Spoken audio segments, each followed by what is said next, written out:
Hey, what's up? What's up? Howdy, Hey howdy. guys, how's it going? We got you there, Greg. Hey, it's going good. I tell you, Brian and Greg, every time I see that intro, man, I just never get tired of this really Yeah, awesome intro. Just kind of encapsulates a little bit of everything we're trying to do here, just with the bees and the whole vibe of it. I love it. yeah. I'd like to welcome everybody in this morning. Man, guys, look at this 88. I think I've got 88 on Uh, here already, according to my yeah. computer over here. So that's Hey, amazing. how's my sound? It's perfect. Okay. I Greg, got this I, arm thing now with some vibration reducing something. sounds great, man. I like it. So But we'd like to welcome everybody in. We already have 96 people watching, and we are uh, 704. So that's pretty cool. it's Well, awesome. so glad you could join us tonight. A lot of names recognized on here. A lot of folks we've met recently or in the past, and hopefully got some new folks on here too. And looking forward to a fun chat tonight here with the stream team.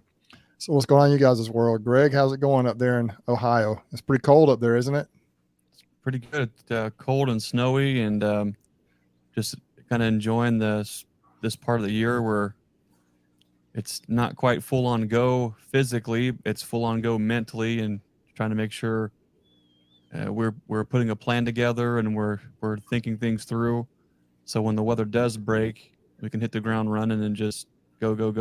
So um, lot going on in that field, which is arguably as or more exhausting than it is in the field. At least when it's just time to execute the plan, the plan's in place, and you can adjust and you can improvise and you can keep moving forward. But this is the time of year where it's always the most challenging when you know where you were at last year, you know where you want to be going this coming year, and then trying to see that all the way through. Um, and put the things in place to get there. That's the challenge at this scale. So, Brian, how's things in your neck of the woods? Um, well, my wife and I, we just got rid of the kids, and we brought something into the house that has only slept 5 hours its first night, 6 hours the next night. So my neck of the woods is tiring right now. So that would have been that little puppy. Man, So, but it's all good. It's all good. So no complaints there. I mean, he's a gosh. I mean, I'm sure everybody knows how a puppy is, but energetic little ball of fur. So, but everything as far as the bees, my gosh, it's. I'm sitting at a point where I think I probably have about 2 months before our season, before the weather is going to allow us to do anything. And I think I'm sitting in a spot where I'm going to need to decide, A, how many colonies do I want? B, how much of a honey harvest do I want to potentially try and get? So it's, I think it's shaping up that 23 is going to be a very, very busy year for me. So very busy. well, I thought you were saying it was shaping up to 23 colonies. No, no, no, no, no, no, no, no, no. And I see some hashtags in there, but no, it's just, I wished, I need to, I went and visited Greg the other day, and I told him, I said, I need to really sit in the next few weeks and just try and decide how far I want to expand out because, and not to jump into the topic that we're going to discuss tonight, but what I have found in my recent beekeeping journey is that when you really set forth a plan and you stick to that plan and you manage things properly, there's success. I agree. I did want to kind of follow up a little bit on what you guys have both said is that, down here, obviously there is a little bit of quote unquote downtime, but not a lot. But Greg, I'll tell you, I'm always thinking. I know I contact you and communicate with you guys quite a bit about different thoughts I have, and my brain is always turning. If I'm dealing with the bees, my brain's turning. If I'm at work, my brain's turning, and just all kinds of things are trying. My brain's trying to put things together to figure out exactly where I want to go when I grow up. Still, with the bees, but we're getting there. Things are kind of coming into focus a little bit. I wanted to show you guys a couple of pictures here, kind of some neat stuff. If I can figure out the technology here. Once again, let's see here. It's a scary thing when I'm going to try and share some technology. Everybody, I'm going to be out of a job here soon. No, definitely not. I'm trying to figure out how to. Ashton on. Bob's on. All right, let me see here. Craig Branch, how the heck are you? Yeah, keep them entertained while. Okay, here we go. I think. So this right here is one of Greg's queens. You guys may have seen a couple of my recent videos. Yesterday, I actually, I went and I put some. Let me see if I can make it bigger here. Hey, how about that?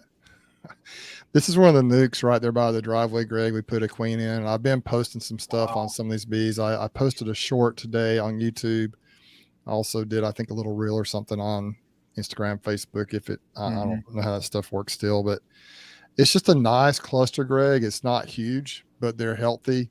And let me see if I can figure out how to do this, guys. I promise I'm a little bit illiterate at this stuff. Which side of the driveway was that on? If you're going up the driveway, it's on the right side. So that's the one we were shaking as many extra bees we could find into that nuke, wasn't it? I think it was on the opposite side, but they were kind of all in a little bit of a difficult situation. Oh man, if I could just figure out how to do this darn thing. How do I get back out to, okay, let me go down here. This is where I added some, whoops, it's a video. Don't want to show a video, never mind. But anyway, I added some Hive Alive fondant and pollen patties. I've been doing that, the fondant all winter long, and it's kept them strong. They just didn't have a lot of resources, if you'll remember. And they've stayed strong, and I haven't really pulled them out to look at the brood in a while, but man, they jumped right on the pollen patties from Hive Alive as well. I put the fondant in, the pollen patties, one on each end. And now someone asked me today, Brian Lee actually he texted me and said, hey, are you putting pollen in your hives? Do you think they need it? And I texted him back. I'm like, no, I'm just doing it in very few colonies, because most of the colonies down here probably have plenty of pollen in there. They may even be bringing in a little bit, but I just want to make sure I stay on top of your queens here because they had such a rough start with the minimal resources. Let me show you something else that's kind of cool here if I can figure it out. I got this text from Tyler, the guy that's out there. He actually went out to California, the guy that we did the pollination bees with. And check this out. These are my bees sitting in the almond trees. This was from today. Cool. Oh, that's awesome. Isn't that kind of cool? So there's 2 pallets of them. There's another one. And there's another one. So Tyler actually flew out to California. I guess he's checking on the bees out there, and he was able to find mine and Davis's, and he sent us a couple of pictures of them. So I thought that was pretty cool. Oh, awesome. Let's see. So to get out of here, I need to stop the screen. I saw Ian had asked that if your bees had made it out there. So yeah, it's pretty cool. Bloom, I wonder. I think we're about a couple of weeks out, maybe still. So it's going to be a little while yet, which does make me a little bit nervous as well. But I think, they had good resources in them. I think they all were plenty heavy enough, and we'll see. I don't know if they put anything out there for them. Obviously water, they haven't had an issue with water. They had so much rain, but I'm not sure if there are any other resources out there for them, but hopefully they'll be fine. And once those almonds bloom, man, they just go crazy. So it's pretty cool stuff. Yeah. Anyway, I thought you'd think that was kind of cool to kind of show you those pictures. And Greg, I thought you'd be interested in seeing your queens, and maybe everybody else would too. And then it's neat seeing what they do with, you and I and Mike got to see, what those splits had looked like when we introduced that queen. And of course they had time to build up. What's neat about raising them in nukes or in singles is you can kind of see that ebb and flow where they get up, they do their thing. And then what's so unique about this cross that we've put together is they're just really good at downsizing on their own. And so they kind of find that balance inside of the box and can just cruise. And I think that's that's a neat thing. And if it's the first time of you seeing it, you just, you crack open the lid and you're thinking, oh my gosh, there's half the number of bees in here that I'm used to seeing. And then it worries you and it worries you. And then in the springtime, just when you're really about to get, worried that they're not going to amount to anything, they all of a sudden they just turn on when everything is just right. And so that they waste no resources.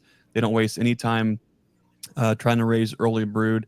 It's just like they're in tune with the natural time clock. And then when the buzzer starts, boom, now they go, now they move, and then they just go and go and go and go and go and go. So I'm enjoying seeing your updates because for me it lets me gets another look at what they do for other folks, especially down south. So that's pretty neat. I was going to say down here in the South, it's a completely different environment. And frankly, they haven't really rooted down like I thought they would, but it hasn't been super cold. I mean, we've had a few cold days, but nothing like what you have up there. So it is an interesting perspective for us all to watch what they do.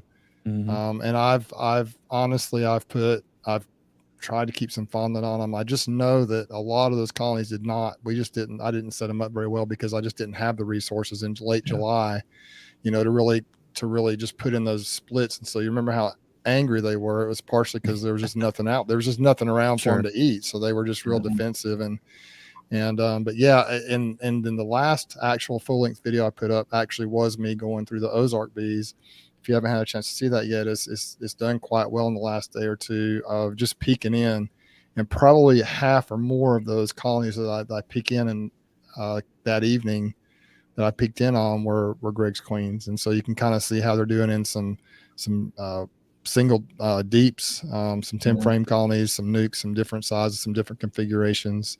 And I will tell you, the one in the horizontal hive is looking very similar to that. So they're all, I think initially, because they were set up so inconsistently, initially, I think we lost a couple of them. They just weren't set up properly, but most of them all, have done. The ones that made it through that first initial phase they look really good, and I'm excited. They're beautiful, black, real dark colored bees, most of them, and they are just beautiful bees. And so, and they are, frankly, they're considering the situation, the environment, they're very calm, and I'm impressed with that so far. I haven't normally, if you crack open a hive this time of the year, they're just lighting you up, but really they haven't been like that. And it's kind of doesn't seem like, it seems like that's been fairly consistent in Ozark and at the farm, possibly because maybe it's because more of those bees are around, but maybe they do have some resources starting to come in. I think the maple's been blooming a little bit. There's been a little bit of nectar and pollen come in, but it's different. It's amazing how different bee yards a few miles apart,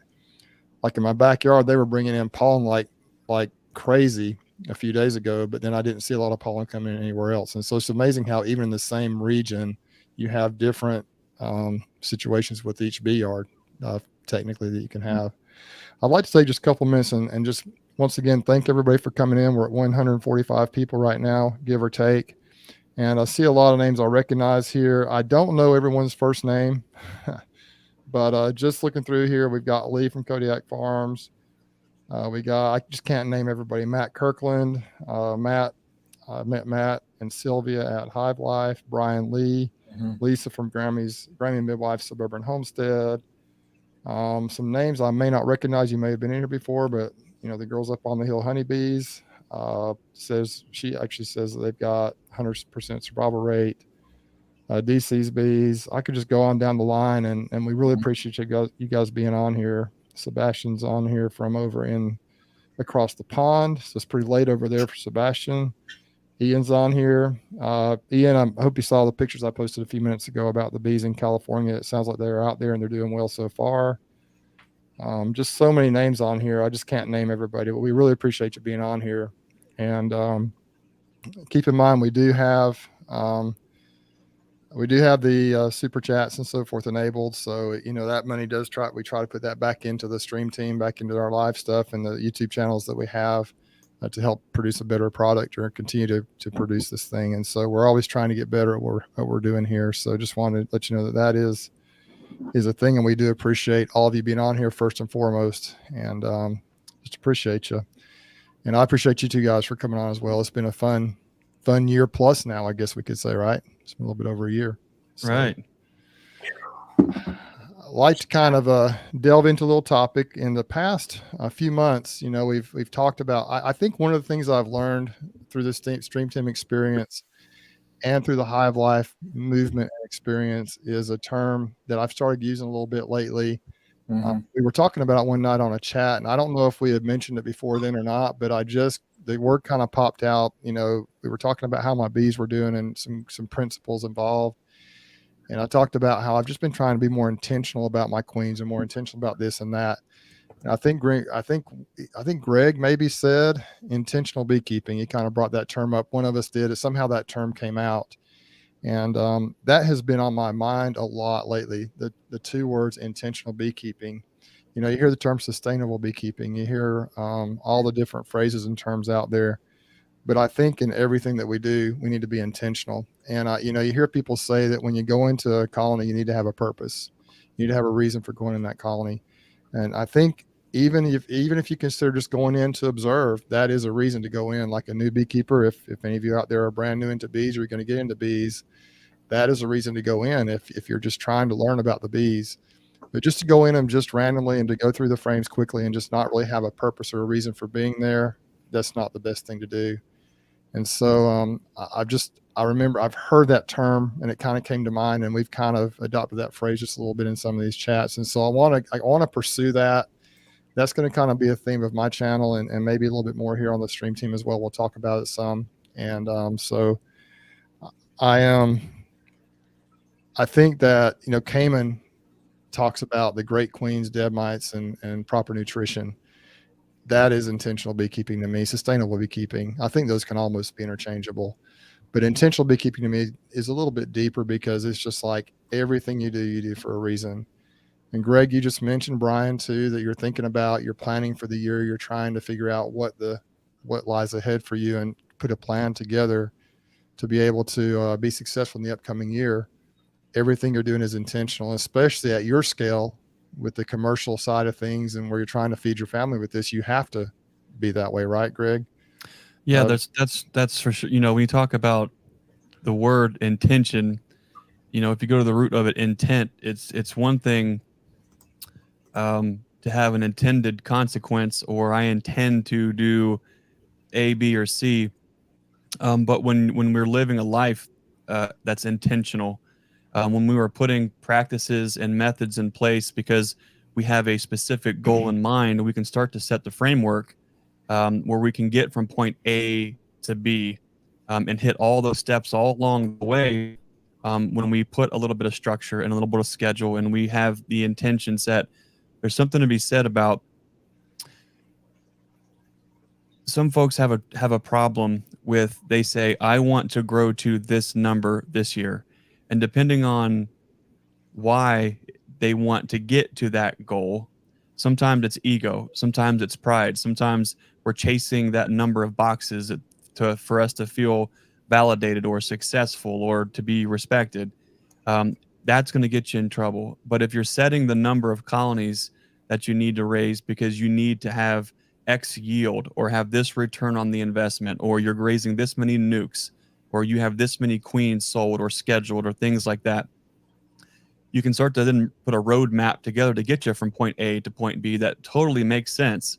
And you can work with intention all the time, knowing that this week I need to raise 200 queens. The following week I need to pull 100. The following week I need to pull 300. You can set up all your yards. You can set up your drone yards. You can start to be intentional with how you're spending your time, where you're spending your money, and that makes a big difference on actually getting to the point to where what you're doing is successful.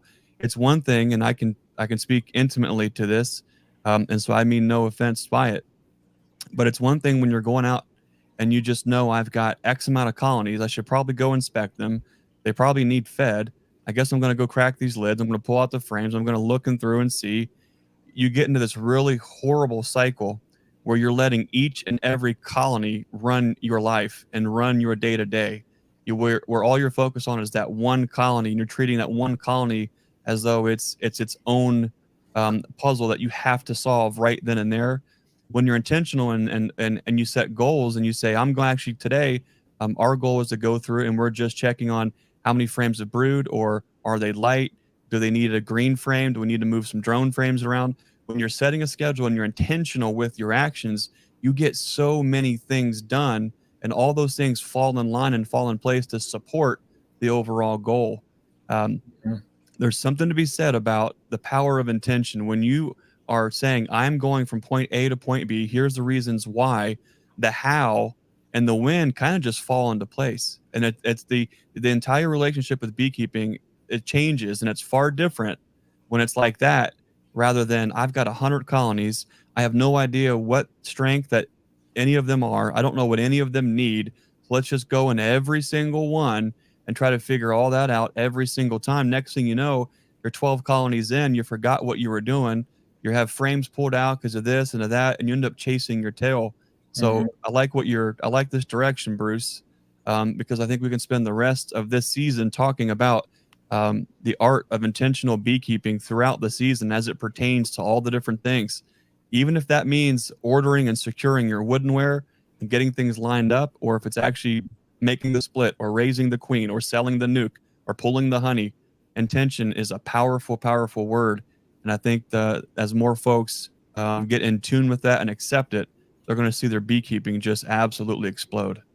Mhm. Yeah, I think one of the greatest examples I've seen of this, and as I've watched Brian over the past year, Brian, I guess the word intention or intentional would be a word you could definitely Mhm. use. You definitely went into this past year with a plan. You just kind of Mhm. made a plan, worked your plan, and you've seen some success with that.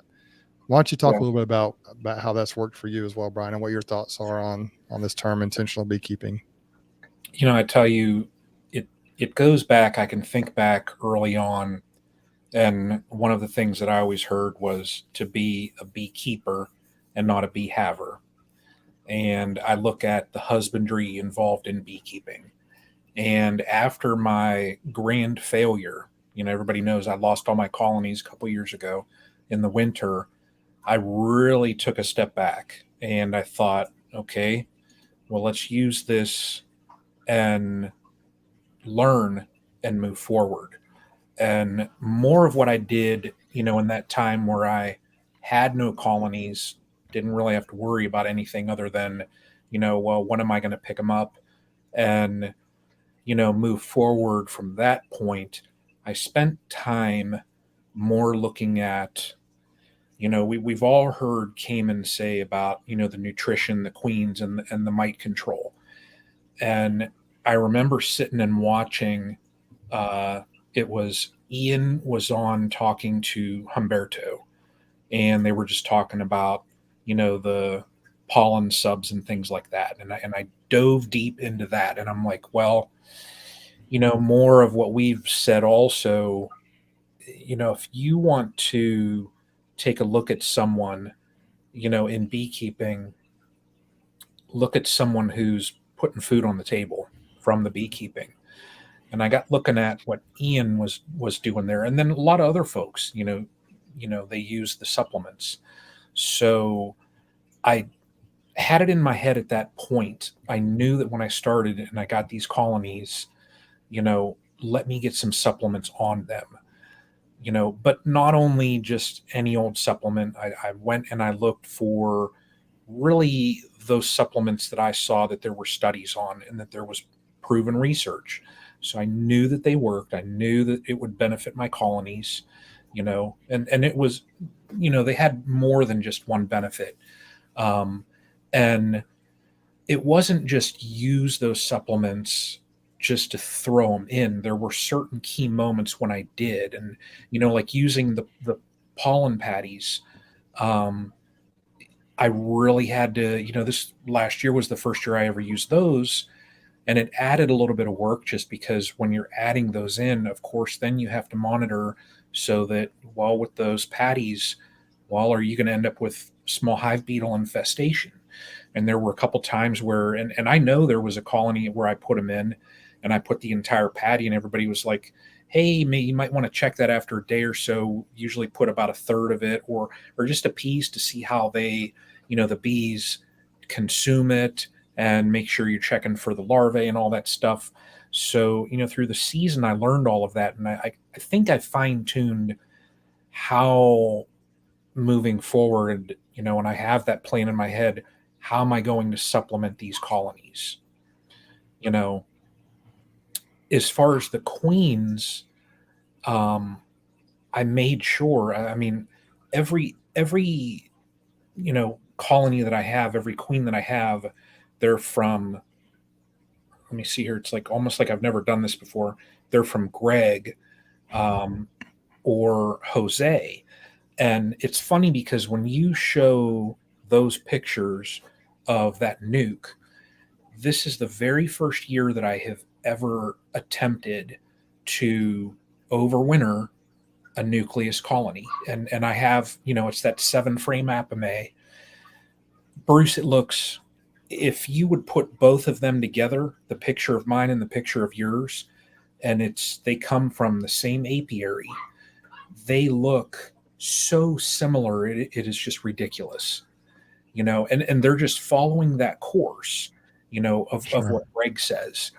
And, so I've got those queens, and I just knew in my head, I'm like, I don't want to just drive around and willy nilly just get bees from somebody that I have no clue how they raise them. Don't know them. I don't know anything about their operation. So I wanted to eliminate any of those unknown factors, deal with people that I know, and that way I know I have those good queens. The mite control, that was something also that I added a little bit of work, but it was also monitoring, treating, you know, for my treatments that I did, early on in the year, they got hit with the Apivar for 6 weeks, so it was, over the course of the year, between Apivar and oxalic acid vaporization, I hit them 5 times. So, it's just, I did all of those, I had all those tasks in my head, and I had them all lined up, and I think I'm kind of getting there, and the colonies now, they're sitting in a good spot. I'm not going to count my chickens before the eggs hatch, though, just because, I was talking to Greg the other day, and it is those colonies that are a little larger. This time of year, we have 8 weeks coming up here in Northeast Ohio. While any of these northern states, that it's just so critical. The temps are going to be going crazy. There's nothing for them to forage. So are they going to make it through this last little hump? I think that, honest, how they look, I think 100% they will. But it's all due to taking a step back, and instead of being a bee haver, I studied and I did a little bit of research, and I set that plan, into action, and it's paid off. I mean, it has, you know, um, where I'm going to go now moving forward, that's going to be another challenge, but that's not for this live. But yeah, I mean, it just, if anybody has any questions, well, what's all this intentional beekeeping, you know, you can just take a step back and look at the supplements. Well, I saw, Bruce, I saw you put this fondant on my colony. Oh, let me just go get some, and I'm going to put it on, and I want this miracle, colony. I want these miraculous results. Sure. Step back and understand why you're putting it on. Yeah, absolutely. I think that is the whole definition of kind of what we're talking about. And I wanted to pull up a graph here, and this is something that we looked at when we had Jason on, probably the first time we talked in depth about intentional beekeeping. Greg, I think that night you may have come on later, couldn't make it for the live, or at least, or whatever. But we had talked about this a little bit with Jason, and let me see if I can utilize this software here again a little bit, or this technology. And I think you'll both recognize. I know share it. I know you guys recognize this, and I think everyone who saw that video will too. But it's a Dunning-Kruger effect, and this is just a general. Greg's look at him. Greg's covering his eyes, but this is just a general concept here of. I think when we get into just about anything, and someone earlier mentioned that these principles apply to anything on the farm, on the homestead, or just really anything in life. Where was that comment? It got lost. We got so many folks checking in, but talked about chickens, just anything really that these principles apply. You have to have a reason for doing them. But if you look at this, and we'll kind of review it again quickly here this evening. Many times we get into something new, we look at everything we can, we watch a lot of videos, we do a lot of research, we read or whatever we do. And so we think we have a lot of knowledge very quickly. So we kind of, in a very short period of time, we say, hey, I've got this figured out, whether it be before you get bees or once you get your bees. If you get them through the first winter, you think, man, I got this thing figured out. And so, you just think, man, and how many people do we know that are new beekeepers? I mean, I was there at one point in time, a couple of years in, I was like on all over Facebook saying, hey, you should do this. Hey, you should do that. Because I thought I had it all figured out. So everybody, you kind of got it all figured out there. But then what happens is, as you move along in time, you begin to realize that maybe you don't know as much as you think you do. And so you go down and you can really kind of collapse. Like in beekeeping, I would compare that to just loss of colonies. And so you get in this valley of despair. And in beekeeping, I think a lot of people stop right here. They get a year or two in, they lose their colonies, and they say, forget it. I'm not going to keep trying. I'm just not cut out for this. It's harder than I thought it was going to be. But then I think something happens that's pretty important. And I know what happened with me is I just became, and I'm not going to say I was ever just super cocky about what I did. I've always been willing to listen and learn. But I thought I had it figured out. But then I think we become humbled, and we decide to really get down in the nuts and bolts of things and listen to people who are successful. And then you begin to kind of crawl out of that despair, out of that space. And you begin to become more knowledgeable. And then you get the plateau of sustainability, which is kind of, where you're just able to sustain what you have and be successful at whatever it is you're trying to do. So there's another graph that I believe Randy Oliver came up with. Oops. Well, I lost it. Look at that. Not those guys. These guys again. Every Wednesday they get on here. Goodness. Okay. And it's just Greg. It's just talk. I am so bad at this stuff, y'all. Bear with me. Why you figure that part out there? That graph is okay. So this is even a better one. Randy's take of This is Randy's take right here. Same basic graph. I will tell you this though. One thing I noticed that's different about this is that, just bought a nuke or a package or whatever. 30-year beekeeping, I know it all. And that can be 1 year, it can be 5 years. It's somewhere down the road, but a lot of people go through this. 4th year, you drop into the pit of disillusionment, or whatever, the valley of despair, whatever they called it before, and then you gain this slope of enlightenment again. Mm-hmm. But I think there's something interesting about what Randy did here was he didn't bring this up here. Like in the other graph, that shot way up high. Yeah. But in this graph, on the beekeeper's maturity graph, he kept it down here a little bit, because if you ever get to the point where you know it all, then you're going to be humbled again. Does that make sense? You've always got to be learning in beekeeping. So you continue to plateau of productivity, sustainability, whatever you want to call it, but there are always things to learn. And so I thought that was kind of cool, and I thought I'd bring that up.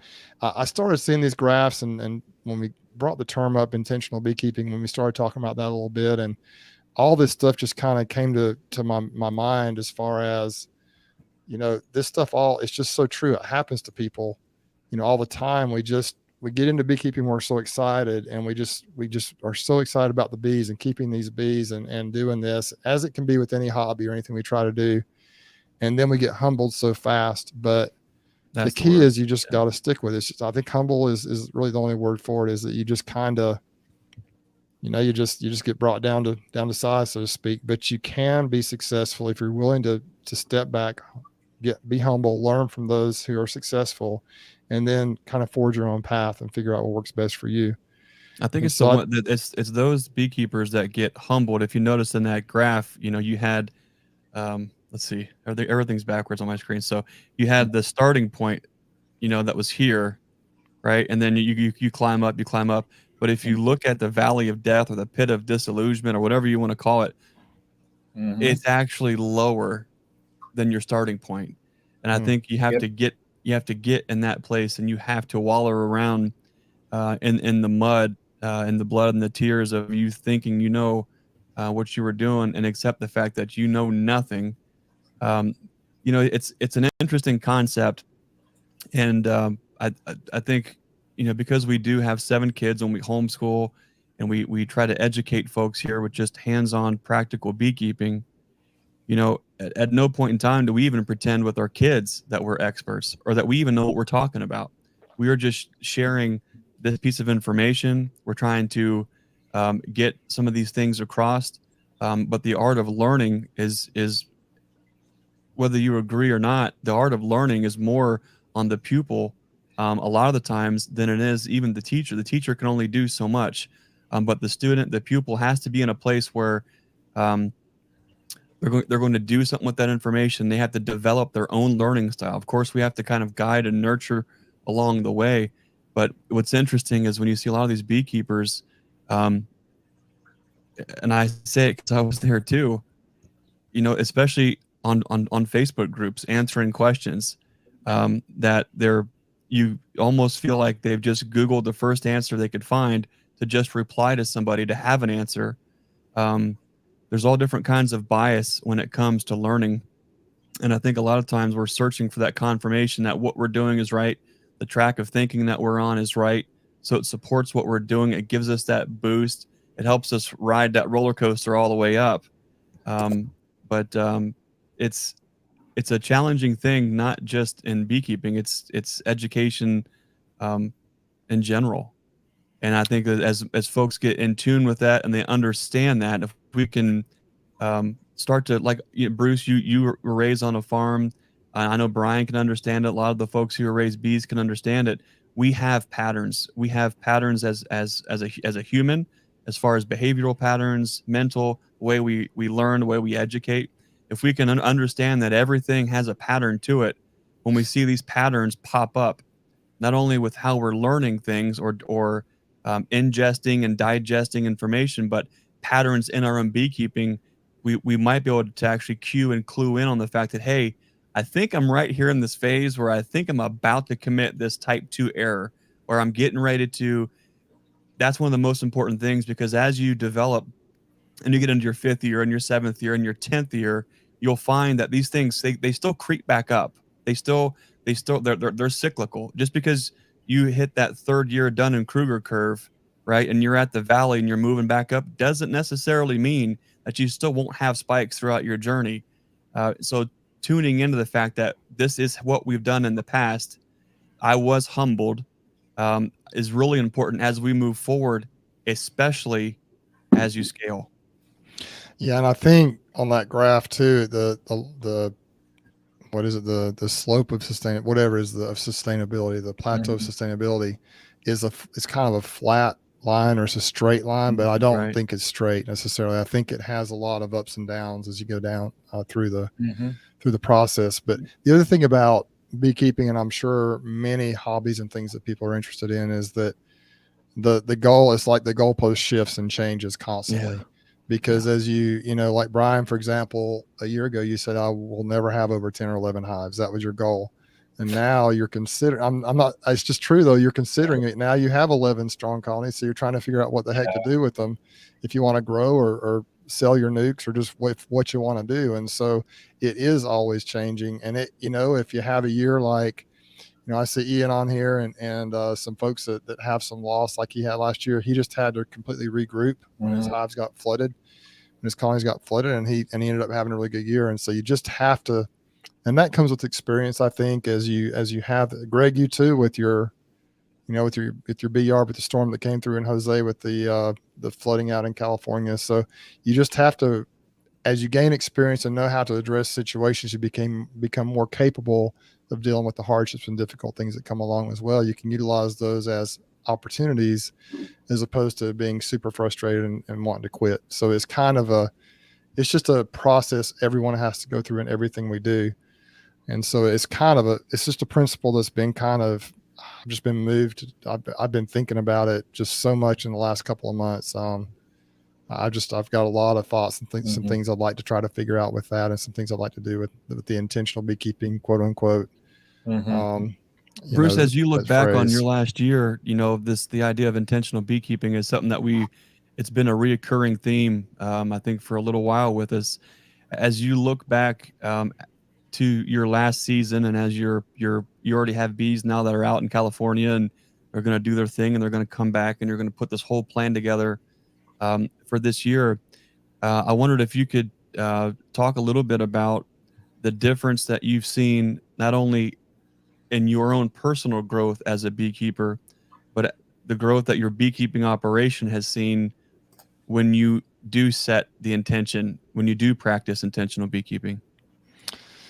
It definitely goes better. And last year, my goal, I've always been super motivated, been willing to try anything. I know a lot of techniques, how to do splits, how to do a lot of things, and how to be successful growing the number of colonies. I've learned a lot of ways to be fairly efficient with honey harvest and things like that. But I've always just kind of gone into it, the sense like a bull in a china shop, so to speak, just kind of both guns blazing, just splitting right and left until I run out of equipment, and just kind of all over the place. And so last year, I talked to Cayman some going into last year, and I went to Hive Life last year, and then we did the stream team. We started that up, and we talked all year long.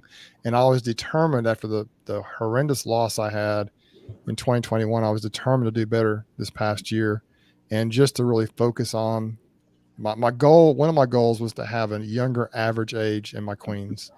That was a goal I had. I know great queens is the ultimate goal, but if I could just get that age younger, and Cayman and I talked about that fairly extensively, get the age of your queens down, and that will allow for stronger colonies. And so that's one thing that I worked on. And I made a lot of splits with cells, and introduced a lot of mated queens last year. And so I think I did pretty good with that. The other thing was mites, control of mites. I let that get out of hand a little bit the previous year. Here in South Alabama, it's difficult to manage the mites. And last week we talked about this quite a bit with David Peck. That if you guys haven't seen that video from last week's stream team, I'd recommend you go check it out.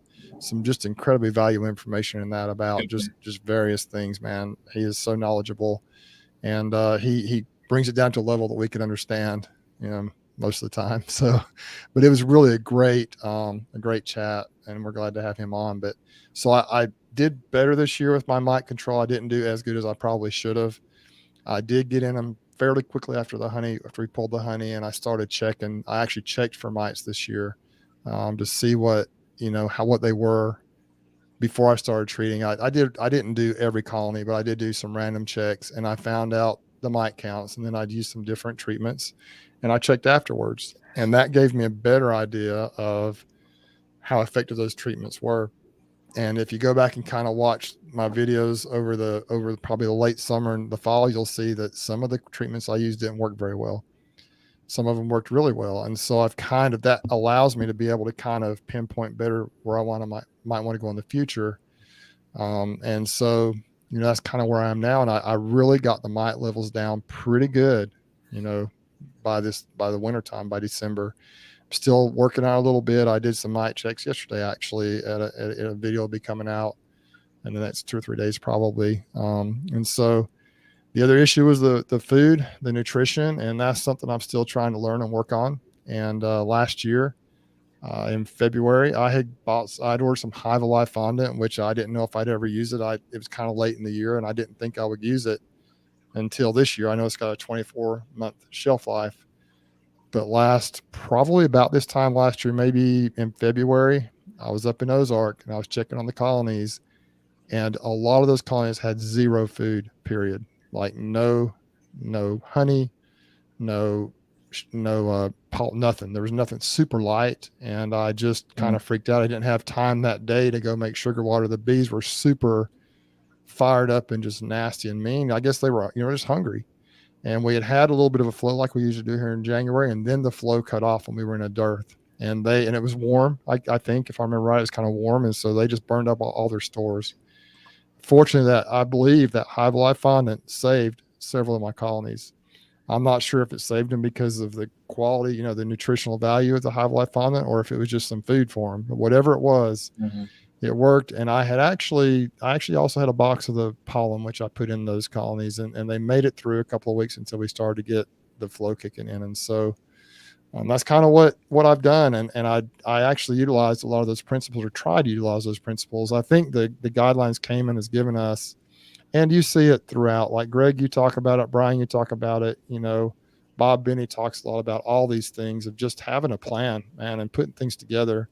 And if you can kind of watch, and Ian too, if you can kind of watch these guys and learn from them and start to implement some intentional beekeeping in your own bee yard, in your own situation, you'll be able to hopefully keep that curve from being dragged out as long. I think we all go through that to some extent regardless, but maybe instead of it being a 5 or 6 year period of time, it can be more like a pretty quick. You can kind of learn and avoid the lowest of the lows. And so that's kind of what I did, and I'm still working on it. Like right now, Greg, you mentioned how you're planning for the upcoming year, how to be successful and move your operation forward.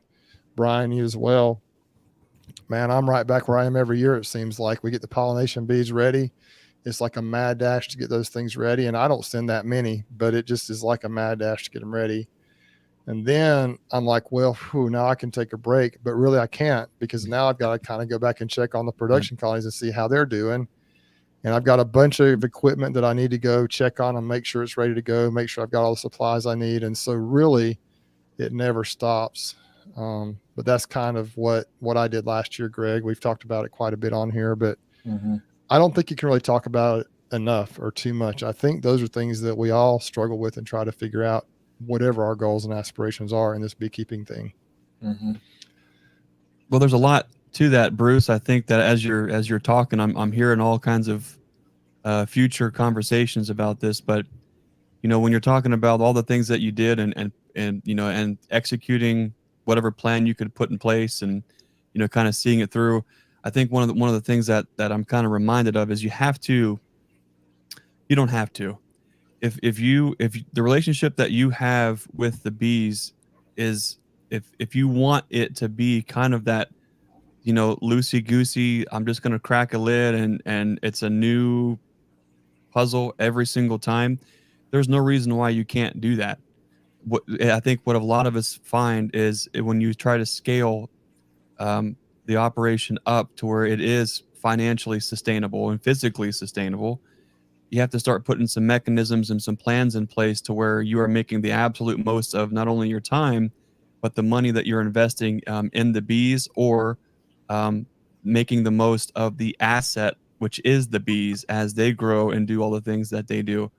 So when you talk about putting a plan together, I'm thinking, well, it's one thing to say I want to get from I know what my goal is for this year, and then backtrack. We always, where do you want to be? Where do we need to be this year? Let's backtrack. And then that's the plan. All the steps fall right into place. I think what's interesting to think about is I think a lot of these things are successful for so many of us, because when you put a plan in place, what that does is it gives you buffer.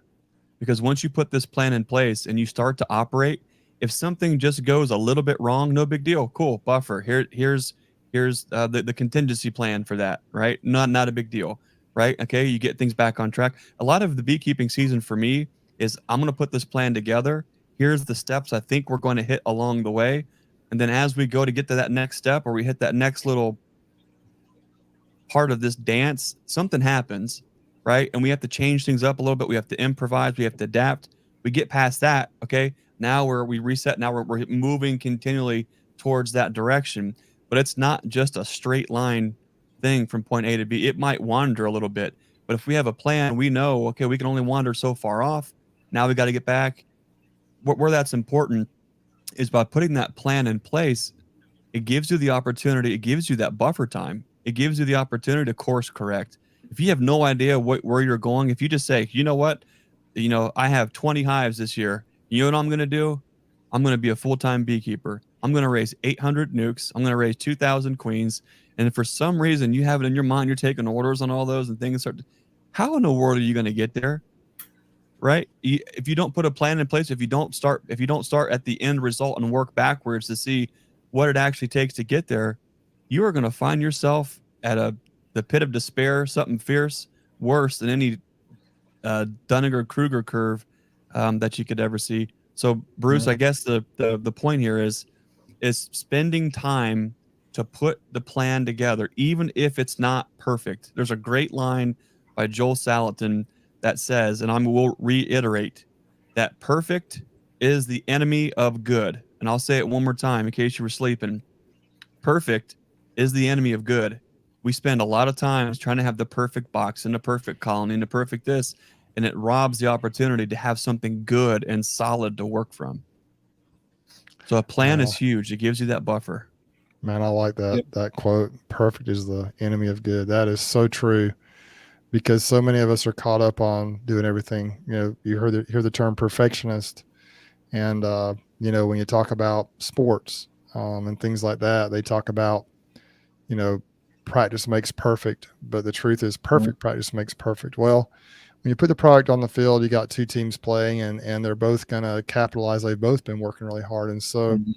You know, you've got to be able to adapt and adjust. And so it is true, though, because if you get paralyzed by trying to be perfect, you'll never be able to put a good product out there or do the best you can. You'll never put, you know, Swarmstead actually said earlier that you need to give it 110%. You just do. You got to formulate it, and then go out and just work at it and just get after it. And that's what I do. I'm really good at working at it and getting after it, but I don't always have the best plan in place ahead of time. So that's kind of, I'm kind of like, you know, my wife talks about how the tortoise wins the prize. You've heard that story of the hare and the tortoise. Slow and steady wins the race. I'm more like the hare or the racehorse. I just get out and I go, and then I wear myself out sometimes instead of having a plan and kind of working by degree and step by step to get to that plan. And that's my personality.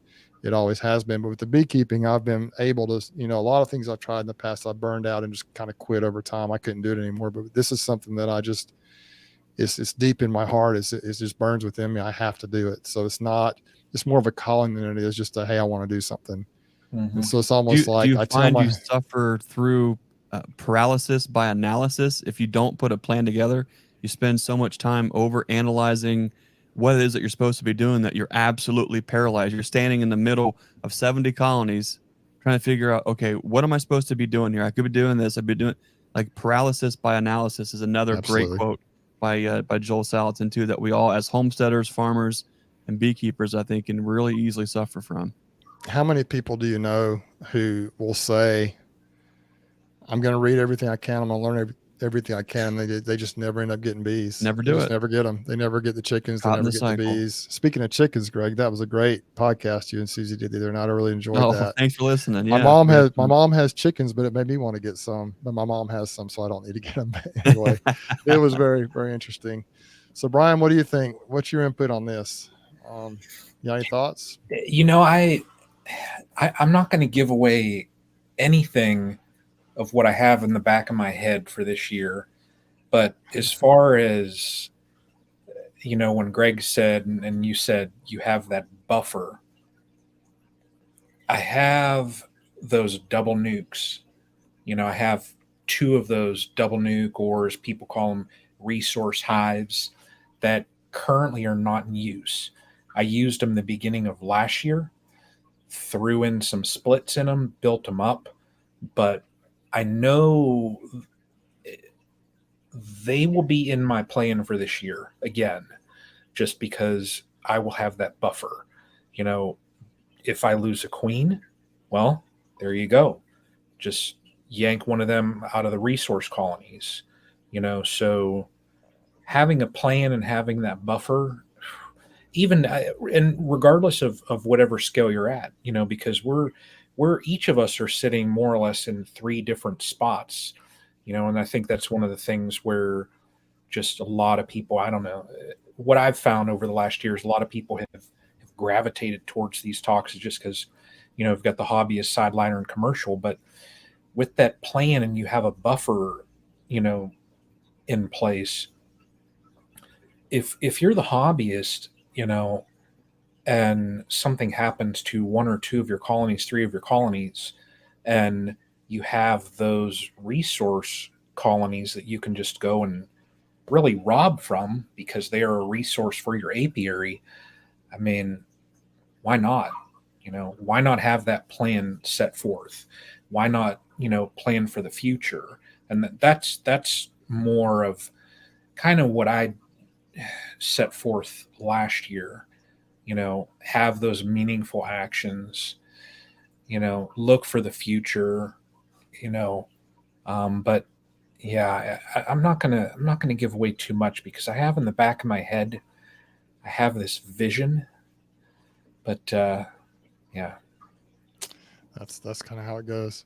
yeah, We're at the hour mark 1 hour almost right now. It's crazy how quickly that first hour. It always goes fast, and right now does. we have 175 folks on here, and for those who may have tuned in later, the topic tonight is intentional beekeeping. It's something we've kind of hit on the last couple of months in this. We've kind of talked about it the whole year that we've been doing this with the different guests we've had in, but kind of coined the phrase just within the last couple of months of being intentional with our bees or intentional beekeeping.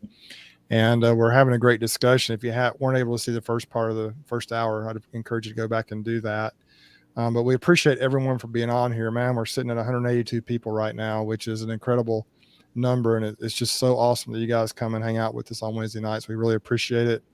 I would appreciate if you go ahead, invite your friends. We're really trying to talk about topics that will help you in your beekeeping adventures, or just to learn about bees. If you're not a beekeeper, maybe you can find out some things that are going on in the beekeeping world. And maybe, like Brian mentioned a minute ago, we have 3 different types of beekeepers on here. Brian is the hobbyist, which is how most people start. I'm the sideline guy. I'm kind of, I'm part-time. I do work full-time and trying to navigate that. And then Greg is the homesteader, full-time beekeeper guy with that's feeding his family doing this. And so it's really kind of an interesting and unique perspective to have 3 guys with different goals or in different spots, different situations that we all get along, which is also unusual in the beekeeping world. I think sometimes there's some animus or some, discord amongst different types of beekeepers, so to speak. But it's been a great thing we've had going here. It's been a lot of fun. I think it all really, I've just got to keep going back to Cayman Reynolds and Hive Life. That kind of is a movement that is absolutely directed towards establishing these relationships between folks at all different levels of beekeeping and all different experiences of beekeeping to help everyone be successful as soon as possible in this raising these bugs in a box, as Greg calls it. There's more to it than just bugs in a box. Everybody has their own why, and it's up to each of us to figure out what that is and to be able to develop that, our skills and reach our goals to the best way possible. And so I think intentional beekeeping is a way we can do that. Appreciate the super sticker, Matt. We had some earlier as well, some super chats and super stickers. Really appreciate that. That means a lot to us. We do pretty much put this back into the channels and into the stream team thing. And I'm sure down the road we'll have some more gifts and prizes and things we'll do. But more than anything else, we're just trying to create a quality product. And we love spending our time with you here on these Wednesday nights. Bruce, speaking of prizes, I've got something for Brian Coper. What do you got for me? Well, I'm going to see if I can hand this off to you. I guess the number they're going to talk about it. Okay, ready? Let's see. Let me see. Here, should I try and grab it? Oh, What's this? You got it. Look at that. The power of the internet. Goodness. Wow. I got flip around the front there. There it is. So that you're welcome, Brian. This is Brian. If you're officially welcome to the Yappy Brotherhood of the Traveling Mug, the Hives for Heroes mug. I think you're going to see that thing go all over the country. Oh. All right, that's going to be our. That is awesome. One of our. That is something we're going to do throughout the year, and Greg signed it, so awesome. That is it's going to go. Fun. It's going to make some special secret debut appearances all across the place. So be on the lookout. You never know where the Yappy mug may end up next. Probably in jail.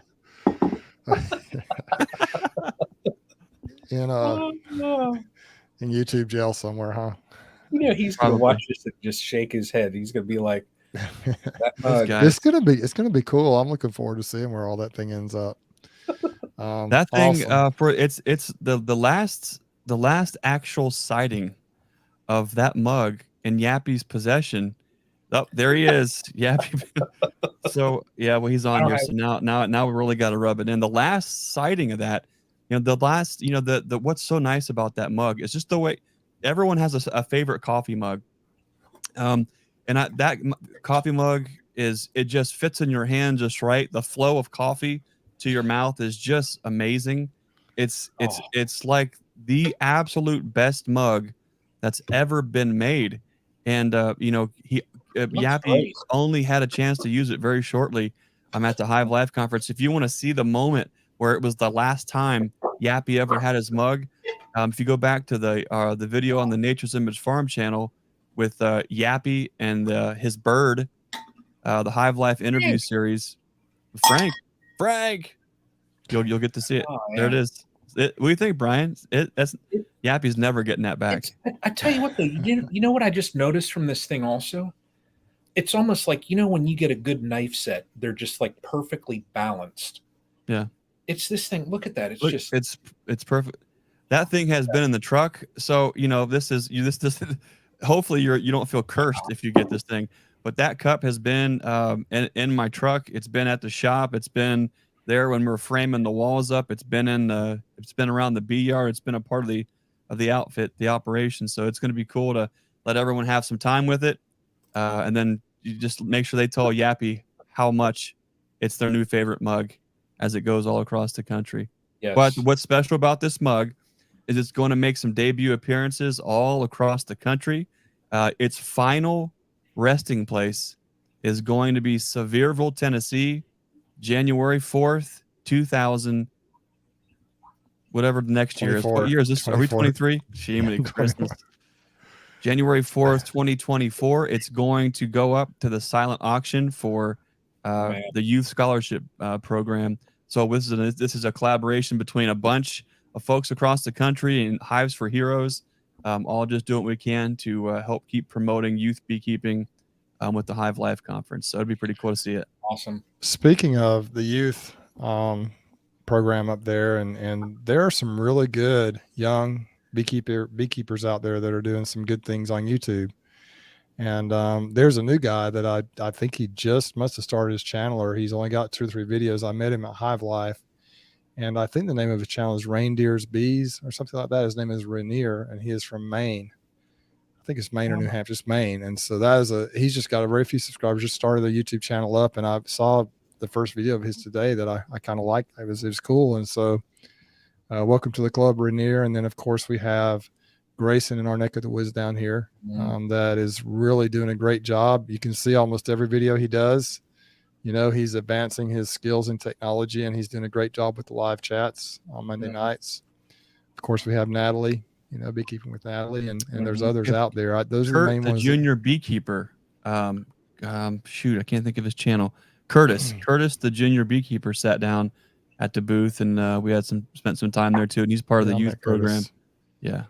He was excited. So, and there'll be more that we talk about, but that is awesome to see that youth movement. That's another thing that I'm really impressed with that Cayman is doing with the Hive Life is he's really encouraging young folks to get involved. And I hope next year that there are more people, that there's more sponsorships available for more kids to do that, because that's a pretty darn cool thing that Cayman is doing for those kids up there. I've got an idea I haven't talked to you guys about yet about maybe something with regards to that. We'll have to talk about Look at later. you guys, all these secrets, all these teases. Ryan's got secrets in the back of his head. Bruce has got secrets. Man, I've got so many things in the back of my head. My head feels like it's going to explode lots of times. I've got a secret here too. I'm going to let mine out though. When I threw that coffee mug to Brian, there was some collateral damage. And I actually knocked over my other coffee cup, and it went all over the place, including if you see me semi-freaking out, I got a bunch of new equipment here with coffee flooding everything all over the place. Well, it's your so far your equipment that we're using right now is working perfectly, so that's good. Wow. Live. We're just going to hear this. Zzz, zzz, zzz. Yeah, These lights are he's going to start flashing on there. Actually, I toasted the last computer. It was maybe 3 stream teams ago. I spilled an entire quart jar of water and all of a sudden the MacBook swelled up, exploded, cracked, and I've got Annie's bringing me some paper towels. Thanks, Bugs. Anyways, Gosh. Well, good stuff, I guys. could take another cup of coffee though. Thanks. Thank you. He promises not to throw another coffee tumbler. So that's this one here. I totally fried that thing. The hard drive sounds like it's. Man. Oh, anyways, sorry. I digress. Well, awesome. Back to the chat. Sorry. Well, I'd like to kind of, in keeping with the theme, maybe move on into towards spring. I know we're still in the middle of winter, but before we know it, it's going to be spring. And here in the South, as we move north, obviously it comes a little sooner. And but kind of, maybe Brian, maybe we could start with you. What are some things you're doing for spring preparation? I think it's Yappy's fault too. It wasn't for the mug. But Brian, what are some things you're doing for your spring prep? What are some ideas you're having moving forward, and where are you at with everything? And what are your plans to prepare for spring moving forward? It's almost like there's this group of people that are trying to pry information out of me. You notice that? Mm-hmm. Well, Brian, what this intentional thing, and let's talk to you. And Brian, your plans for this year coming into the spring. Let's talk to you. I think I have probably about maybe 2 or 3 weeks left to decide. Truthfully, and this is 100% honest, I'm not holding anything back, I don't know yet where I want to go this year.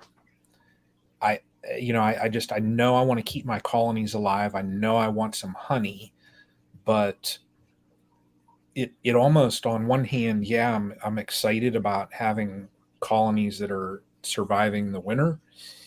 But then normally this time of year, I've lost 1 or 2 or whatever.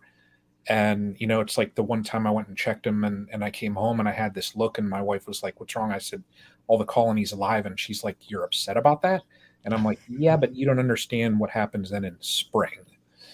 So I just need to really here very soon take a step back and decide, just because, like last year, I wanted to, as part of my plan was I built, every hive had its own stand so that I could work them easier from any angle.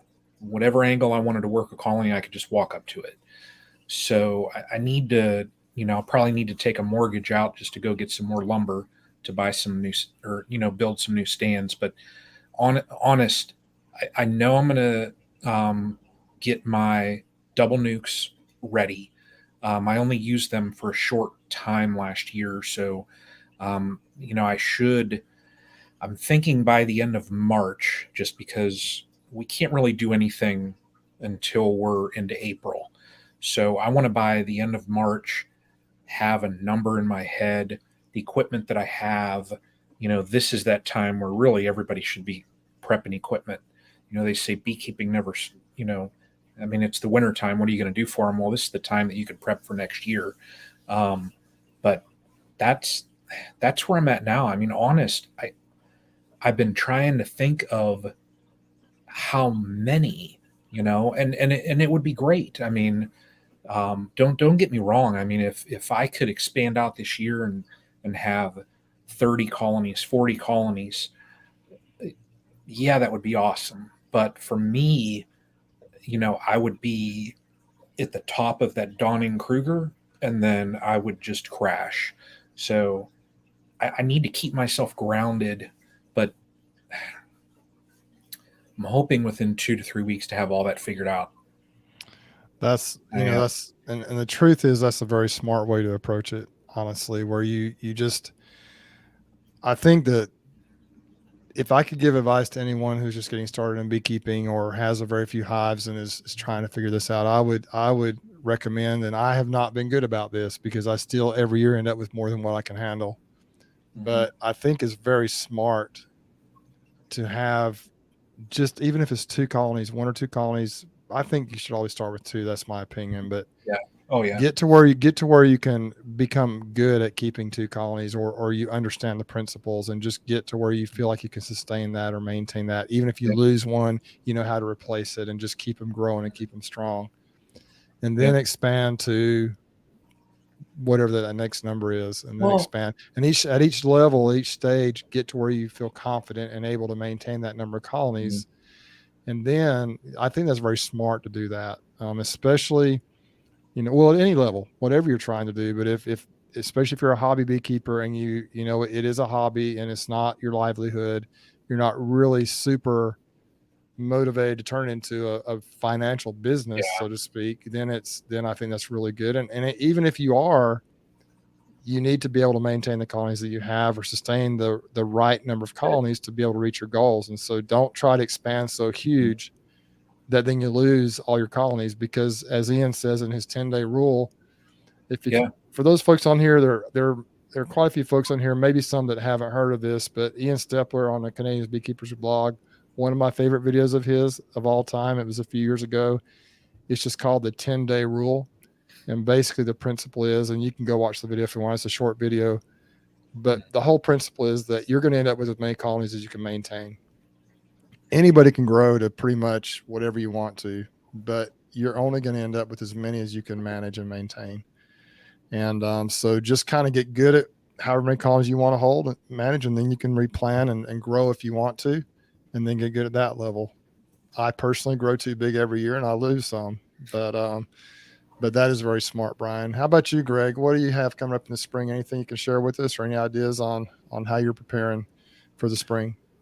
Yeah, right now, we're just trying to do better with the mental work, so that we humbly know what is within our reach, to be able to do. And as the kids are more active, and there's more labor and help in the operation, then the productivity and the yield also grows. And so I think, if anything, what I'm proud of is, as a family, we're able to talk through it, think through it, figure out what that journey from A to B looks like, and then we can put a plan in place based on experience, knowing that, okay, here's what feeding looks like, here's what treating looks like, here's what splitting looks like, here's what it looks like when things go wrong, and here's how we work through it and figure it out. Brian, you bringing in the main event? Just bringing in the pooch. Got the little puppy. Oh, look at that thing. How cute is that? Hope that dog likes bees. That'd be cuter than a speckled pup to see that rascal out in the bee yard with you. Exactly. That's all funny. Right. Bees.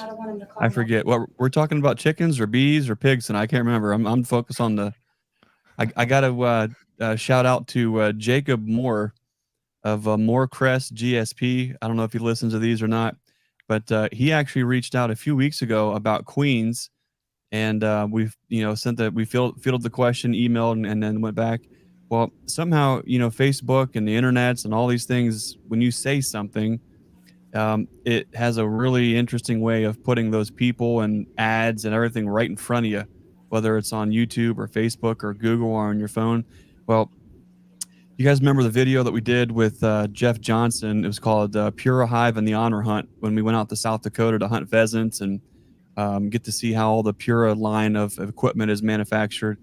I made a statement in there that I think a short hair pointer is going to be in our family's future, to get back to the family legacy of gun dogs and working birds as a family. And well, long story short, it came right across my feed yesterday that someone here in Ohio had a German short hair pup that was whelping, and she had 9 pups. And so I got a hold of them immediately, got all the information I could, and put my deposit down, and we're real excited. Brian, it must be puppy fever. Oh, so we'll have a puppy here in 6 weeks to start training and have out in the field with us too. So I'm pretty excited about that too. Yeah. Bruce, I forget, what were we talking about again? We're sidetracking here. Yeah. Talking about spring prep. I did want to kind of maybe, I I just thinking while we were talking about this, maybe one thing that I deal with is planning ahead on equipment. What are Yeah. some things you consider, Greg, as you're trying to get ready for the year with equipment? How do you kind of navigate that? Because obviously, in the wintertime, you're not making the money with the bees and the honey and the queens and the nukes. And so that's the time when maybe probably not as much money is coming in. So how do you manage that? How do you figure out what type of equipment you need, how much, and kind of how do you navigate that Right. process? Cash flow is every business's problem, is cash flowing it in the lean times. And then sometimes you're in a situation where you're trying to cash flow the operation. It has to be, you have to be able to cash flow it in the lean times, because you are waiting and ramping up for the springtime. We can't wait until April and May to start acquiring nukes or nuke boxes or 4-way pallets or 10 frame, but you can't wait until then to start putting all those things in place. All that work should have started a month ago. If you aren't already ordering equipment or have it on hand, you're late. You're already behind, because there are so many situations that I think we're all too intimately familiar with on supply chain issues, transportation and logistic issues, shortages, things like that, to where if you are not way ahead of the game, you're behind. Um, how you cash flow that, how you acquire that are two separate things. The most important thing is knowing, um, and the challenge is until you get the experience to know, we pretty much know if we have a 10 frame single, right? I can easily, that's 3 splits. If it's doubles, maybe twice that. All these depend on how lean we wanting to split out our colonies. And one of the big things that I think we've had to learn is it is no problem to make money with bees. Where it's a big problem is when you are too focused on making that dollar right now, that's going to cost you $3 next year. So one thing that Susie has really done a great job is kind of keeping me from myself and just saying, okay, well, what number do you think, how many nukes do you think you want to sell this year, and how many queens do you want to sell? And then whatever number that I give her, she cuts it in half and says, okay, here's the cap, because you have to leave us enough bees, so we're not stretched so thin into the springtime. Every year we make it. Every year we have just enough, but that's because she sets realistic expectations. So that being said, these things are only acquired through experience, and that there's an entire art to that in and of itself. But cash flowing your operation is, I think, largely dependent on your scale. If you've got 2 to 10 colonies, it can still hurt. You have to invest in all the equipment, or the bees, or plan for queens, or treatments, or feed. It's definitely, it's not just a drop in the bucket. It still hurts. Where it really hurts is if you're not actually in business, if your beekeeping does not provide revenue. Now you have a hobby that you are dumping money in to grow, and that is totally cool. But for me, it's a little bit easier. I don't mind spending the money on equipment and everything else, because I'm going to get the money back out of it, selling queens and selling nukes and selling equipment. So it's ran as a business more so than a hobby. So there's different opportunities to cash flow, and to keep things moving in and out as a business more so, than if it's on a little bit smaller scale. There's a comment here that I think, we joke about this and you see it all the time. Lee says all beekeepers are worth $1 million. Only problem is they start with 2 million. Yeah. And I think that there is that idea out there that you lose money with bees. And I think that, kind of like you said, it depends on what your goals are. If you're a hobby beekeeper and you just want to keep bees alive and you're just doing it for fun, and that's one thing. But I do believe, I've never lost money on bees. I've always, I did invest initially in a couple of nukes and some stuff, and I've always tried to be careful and, stay in the black and just buy the supplies. But I've got my bee account. It doesn't have a ton of money in it, but it's got enough where I can justify buying even pallets of things if I need to now. And so it's just, if you just kind of grow organically, if you have a plan, And if you're careful, if you lose all your bees, you might get in trouble, of course. But excuse me a sec. I had to cough there a second, but it is very possible, I believe, to make money with bees. There are just so many ways to do it. Like right now, I had a call today from a girl from the local bee club, a young lady who has bees, and she said, "Hey, can you sell me 10 nukes?" And I have never really sold nukes at a large number before, and to someone who sells hundreds, that doesn't sound like a lot, but to me, I'm so concerned about quality. It's almost like I don't want to give away my splits and my bees, but I really, Right. that's one of my goals moving forward, because I think if I sold her 10 nukes and just say I sold them for $150 a piece, that's not $1,500 that I could do. And it's not hard to make 10 splits and do that. And so that is a direction I want to go moving forward, is to get more into the selling of bees, nukes, et cetera, maybe even some queens in the future. And I've just never done a lot of that. I've never sold a queen. I've sold a couple queen cells a few years ago. I was messing around with that a little bit, but I've never sold a queen. I've sold very few nukes. Almost all my money comes from this pollination stuff and also the honey. And that, a little bit of wax here, there, a little bit of YouTube stuff here and there, but there is so much money being left on the table by not selling nukes at a larger scale. I need to really ramp that up and get good at that and try and do that. And so I do believe that it's very possible. If you want to make money with bees, I think it's possible.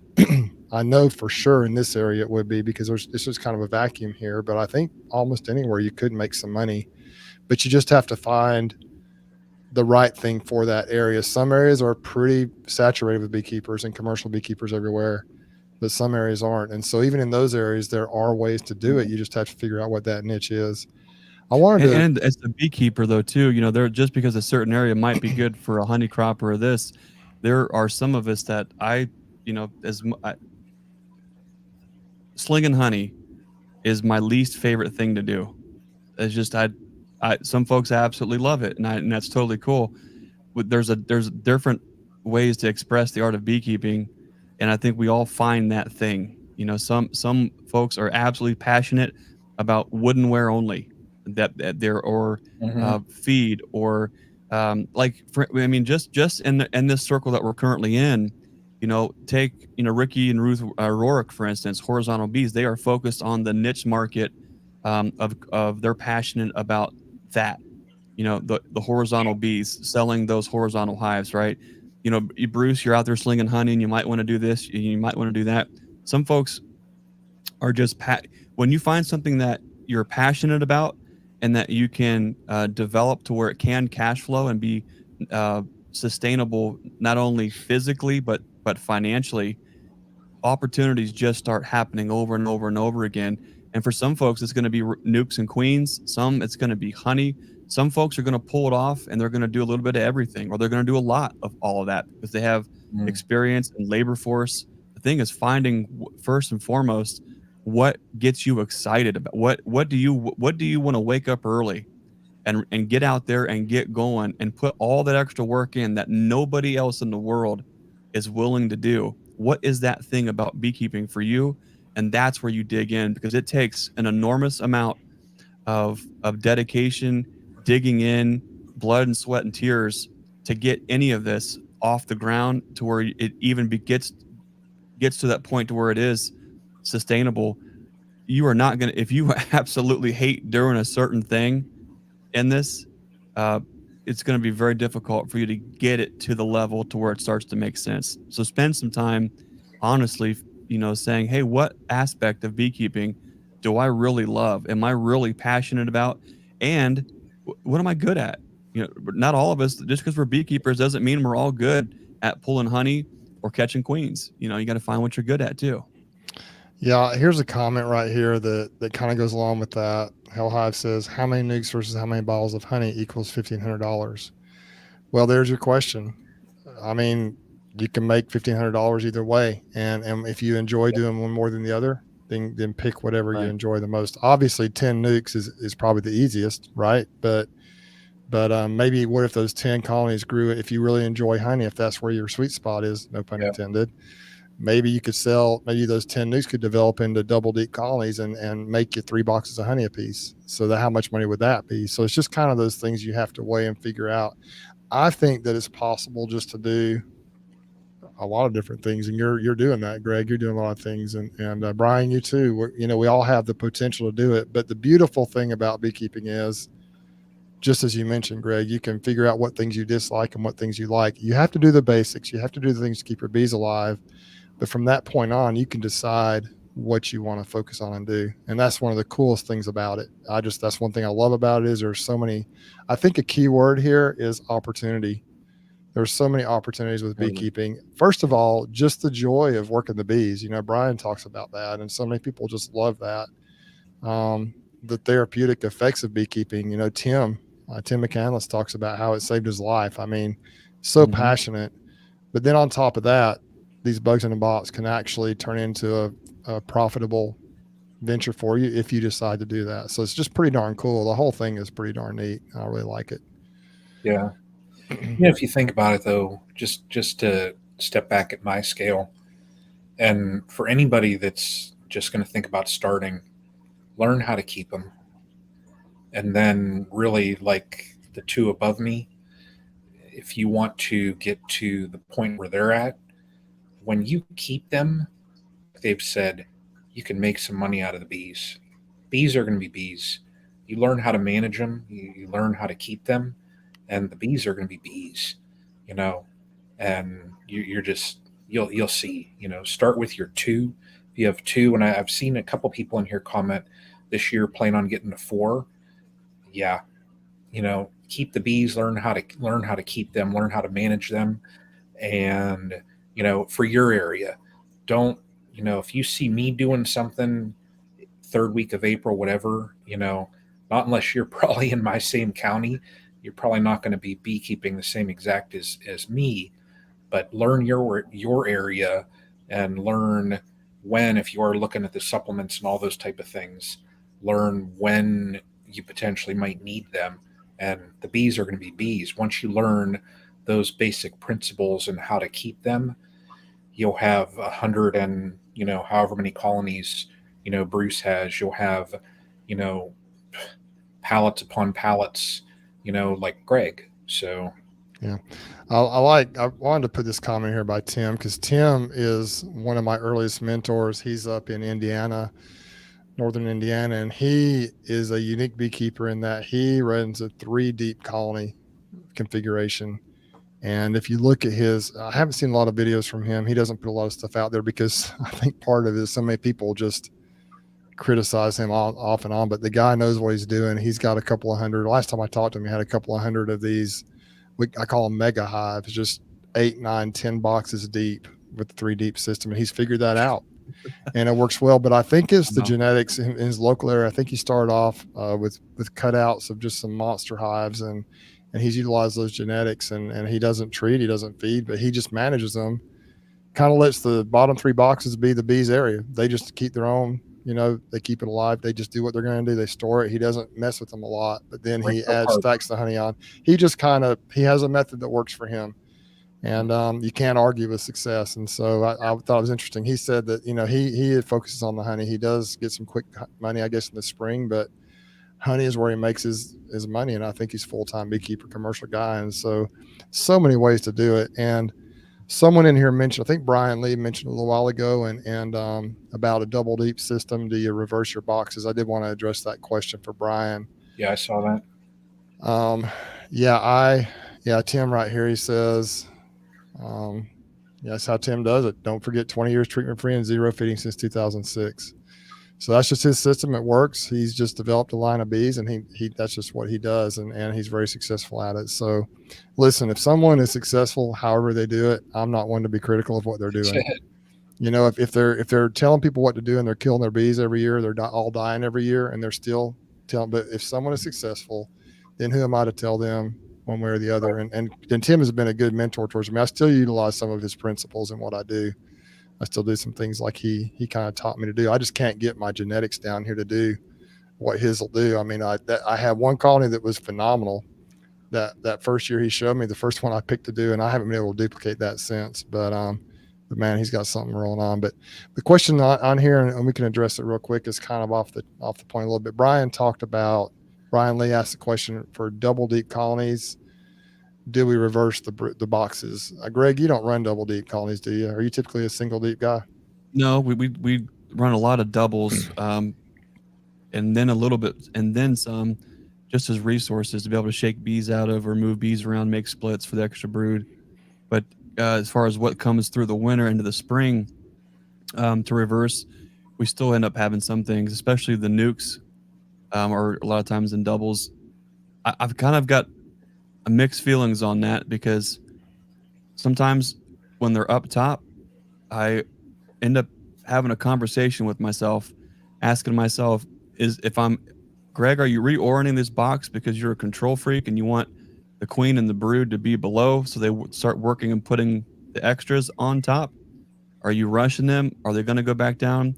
Half the time, I can't make up my mind, so I'll reverse the box and they'll be fine. The other half of the time, I leave them alone and they end up going right back to the bottom box again.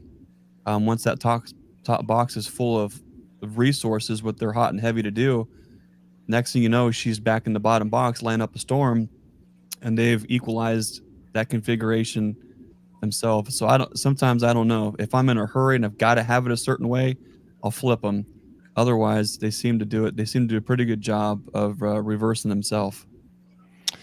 Yeah, one thing I found is that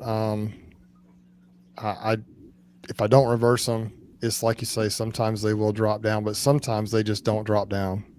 Sometimes they just stay down. They'll always usually build. It seems to me like nothing is always. You can't say there are, like we say, Greg, there are no absolutes, right? But typically, sometimes they just don't drop down, but usually if I reverse them, they end up kind of configuring like I want them to. Sometimes I'll just, if there's nothing going on in the bottom box, I'll just take the bottom box away and just drop the top box down and then add it a little bit later. But I do reverse them some. I've played around with that since I saw Mike Berry and Mr. Ed doing that. I did some of that. I've done a little bit of that the last couple of years. And even if it's a medium, I have a lot of deep and medium configurations in what I do. I kind of wish I used all one size box, but I'm getting too old to manage all deeps. And I just have, the way I'm set up with pollination and stuff, I need to have deep boxes, so I can't really run all mediums. But I'll just reverse them. Sometimes I'll put the medium on bottom. The bees they work it out. It works fine. And so I kind of play around with if anyone watches my channel, I have a mishmash of everything. I've got 5-frame nukes. I've got double, sometimes even triple and quadruple stack nukes. I've got deep, single deeps, double deeps, deep mediums, medium deeps. Just all kinds of stuff. I don't really run a specific type of setup. I would like to get more consistent, but and historically I've kind of just let the bees grow into whatever they wanted to grow into. And I've noticed with my genetics being so inconsistent, that just varies. It just varies. And so that's one reason I'm trying to work closely with Greg and maybe some other queen breeders and trying to figure out a more consistent stock. But that's something that's a work in progress. And this year, that is one of my goals, is to become even more quote unquote intentional. There's that word again, about what I'm doing, especially with my queens. And so that's a big deal with consistency. Not only, what I like is Bruce, when you're showing us a snapshot of what your bees are looking like, and then Brian saying, wow, those queens from Greg are mine's looking similar in Ohio. Of course, ours in Ohio, they're having a similar performance, even stretched this far apart, north to south.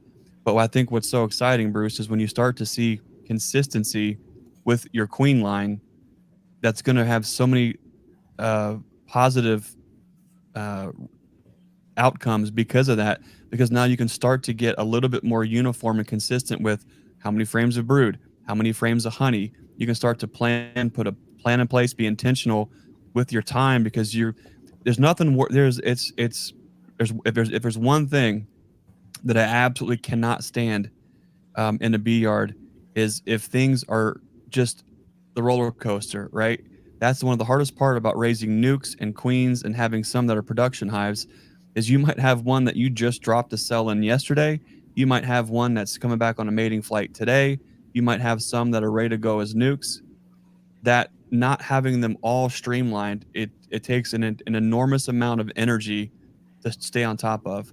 But in production yards or out yards, that cannot be. I cannot have that. You've got to have colonies that are riding a line that are so similar, so you're only making small adjustments either way, rather than the huge ups and the downs. You can't have it. It'll eat you alive on time and resources.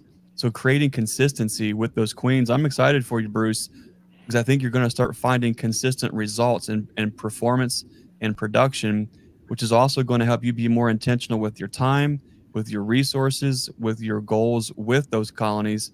But hey, if we start to get these spicy attitudes calm down, just enough. Hey, now you've got these genetics in your yard. You can start making splits. You can start, making daughter queens off of ours. You can start making nukes that you're not worried are going to eat people alive. Now you start getting some opportunities to not only cash flow the bee yard, but open up the opportunities on what you can do. And consistency is key. Yeah, I that's kind of my goal, and you kind of spoke to me when you mentioned the production colonies being a consistent, but mine aren't. Mine are not consistent, and it is so frustrating. It's very frustrating to me. I'll have some that are stacked, a double, occasionally even a triple deep configuration, or deep and a medium or whatever, and have 5 or 6 medium supers on it, and then one that just never grows out of the deep. They just never grow out of it. They just don't grow. Right. They may survive 5 years, but they never grow out of that deep box. And so it's just very, very frustrating. And so consistency is something that we have talked about several times, I think, over the past year. We've been doing this, and that is my big goal.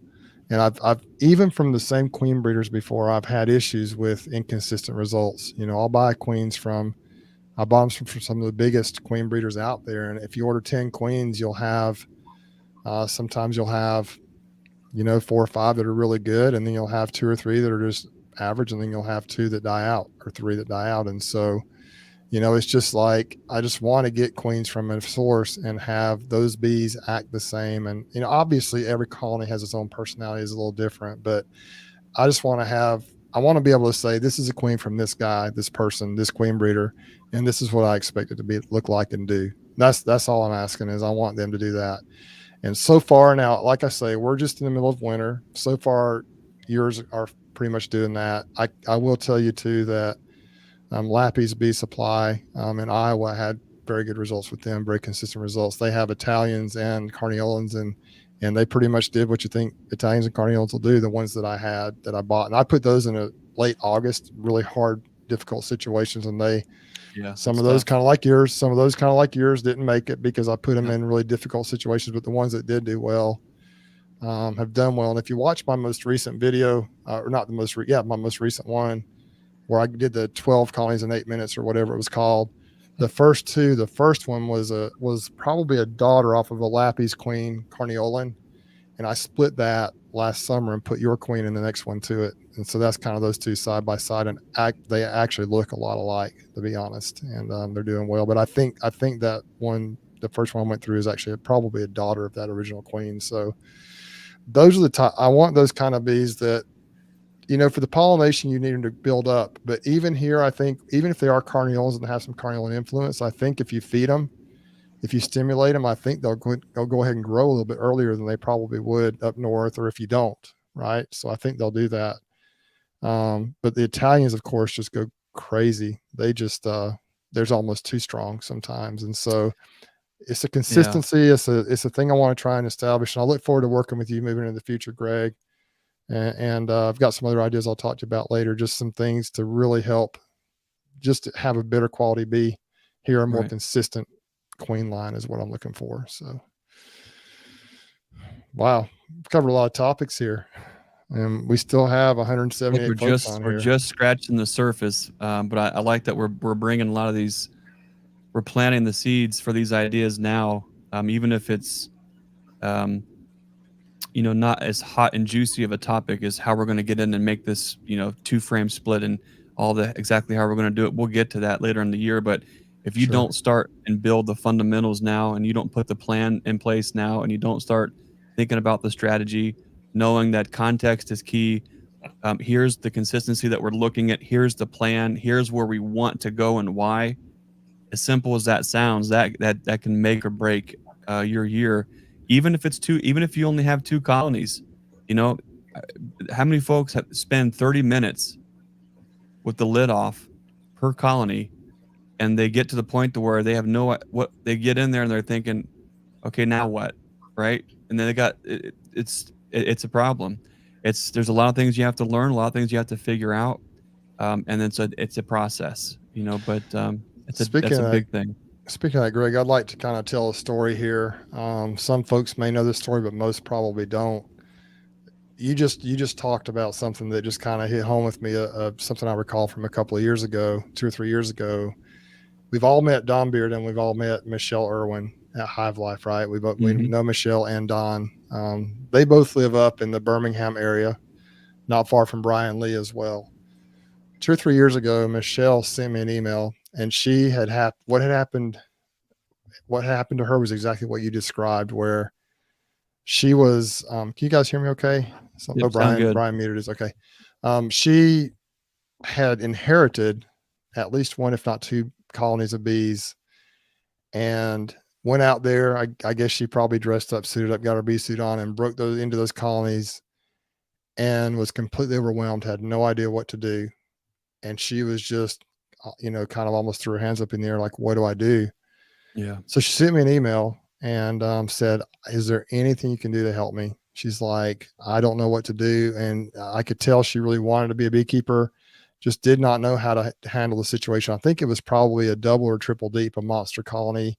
And they were pretty mean. They were pretty wild bees, or maybe they were mean because she just didn't know how to handle them or whatever, but they were pretty wild. She did not know, had no idea how to handle. I guess she just put the thing back together, closed it up, and then emailed me.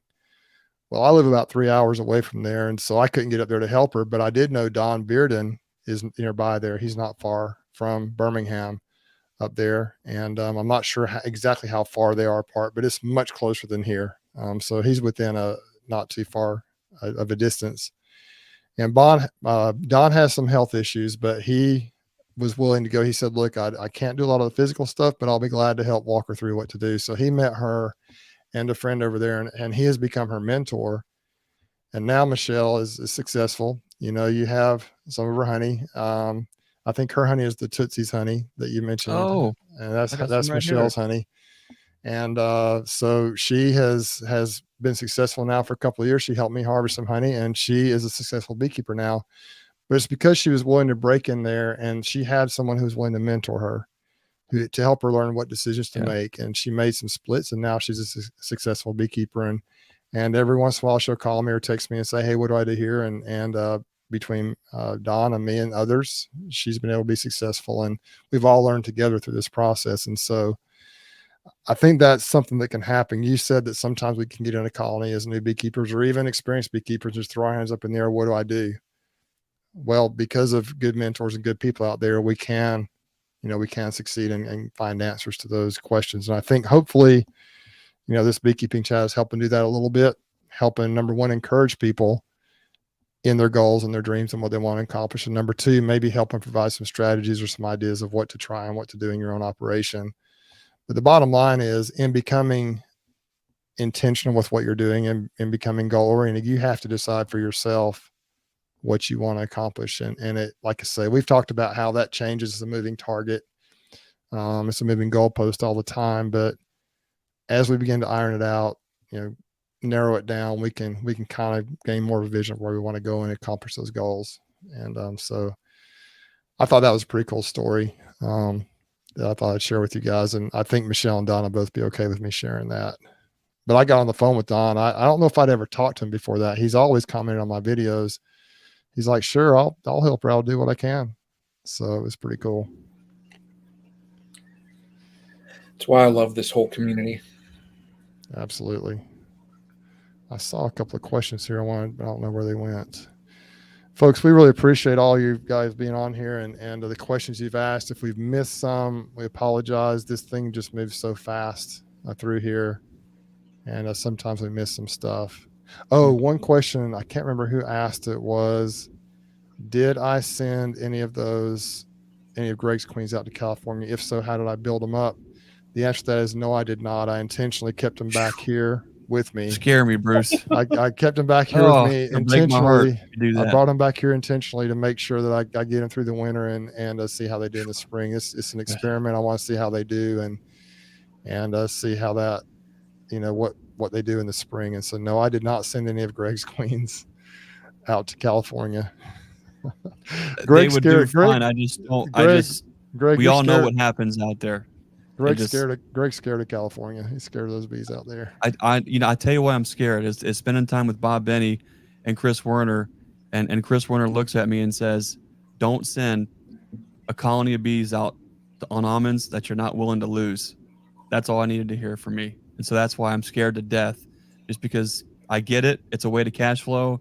Most of the time, it works out great, but for me, that's just not a risk that we're wanting to take. But I do think too, it depends on your broker, your farmers out there, and kind of the relationship that you have. We're blessed and fortunate here that the guys I'm going with, the local broker, I think, is really good, and he's actually out there with the bees. I think he is out there, if I'm not mistaken, he is out there when they're grading the bees. He's kind of involved with it.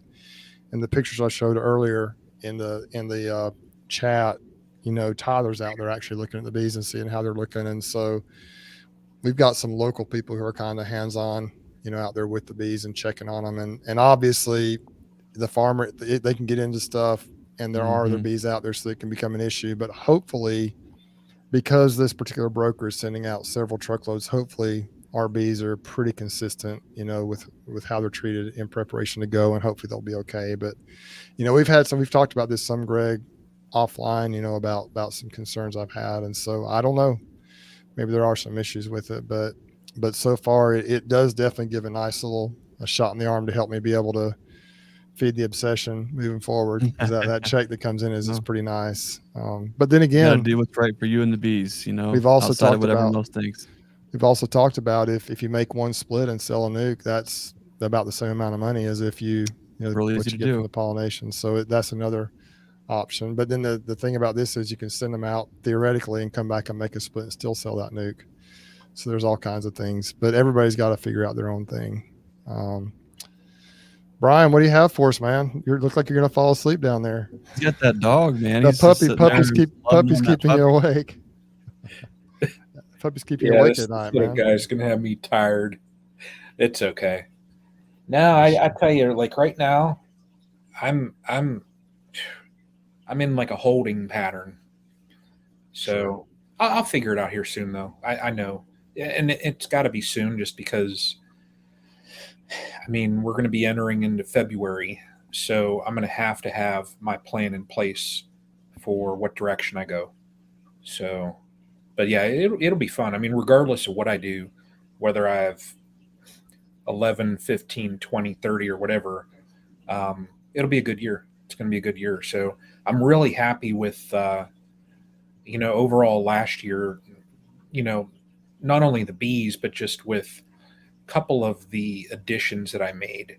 So, like the uncapping tank, the new extractor, all those type of things that really just sped up, honey harvest and just made it easier.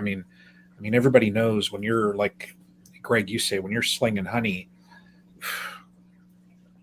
I could not have imagined I had a 3-frame manual extractor.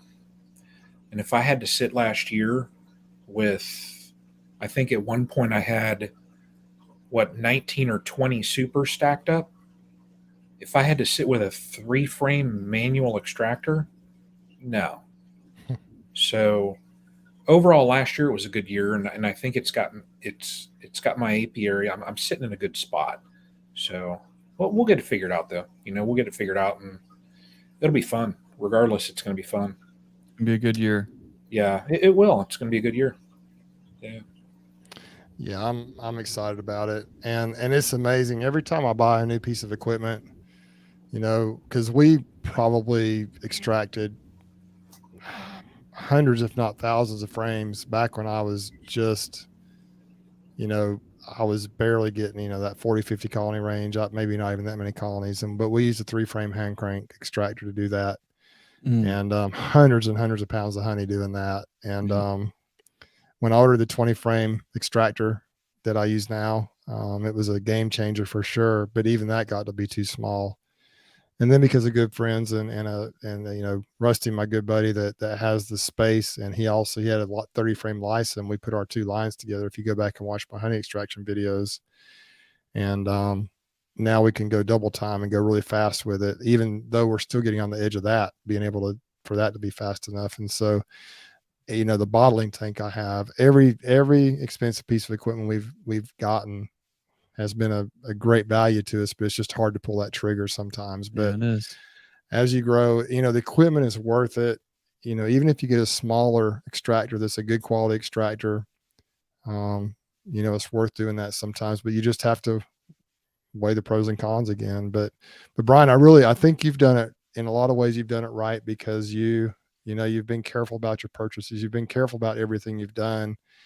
And I just got the sense this past year, I didn't know you before this past year really, but I got the sense that you just became intentional about what you were doing, and you just had a plan and you worked that plan. You got the different types of equipment you wanted to try.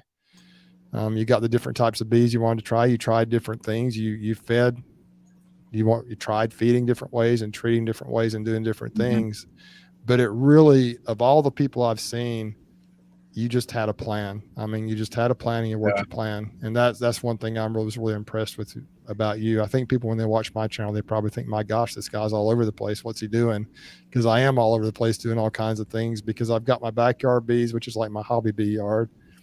I've got my pollination bees, which are like commercial bee yards. And I got my production colonies, which are like my sideliner stuff. And so I've got a little bit of everything that I'm trying to do, and trying all kinds of treatments and all kinds of techniques. And, so I feel like I'm all over the place, but it's, I'm learning a lot through that. And through that experience, I'm able to kind of get more of a focus of what I want to accomplish and moving forward. And so it's pretty cool. Somebody asked a question before, how much those pallets cost me. And I told them, I quoted them in the comments, it was $43. It was actually $48.75 per pallet. I ordered some new pallets this year. I just wanted to answer that. I looked it up, but, when you figure on those pallets, people might say that's a lot of money, and it is, but you figure they can last for years. And if you figure a bottom board, if they cost you $60, that's like $15 for a bottom board, because there's 4 bottom boards on each pallet. So it's really not that bad, and they are very convenient. I actually, I'm probably going to put pallets and start even putting some of my production colonies on pallets more this year, because they're just so convenient. So my older pallets I'm going to start using for that probably. But anyway, guys, we're sitting at almost 2 hours. It's been a great conversation tonight, and I look forward to the future, what we got coming forward. I know we'll have more guests and things on here, but as we navigate, I guess into the future with the stream team thing, what are some things you guys are thinking as far as where we're going to go with this? So Greg, Brian, what do you guys think?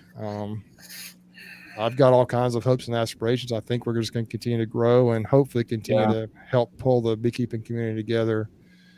Go ahead, Greg. What are your thoughts kind of with how it's gone for the first year and where we're headed? What do you think? Well, I think, what's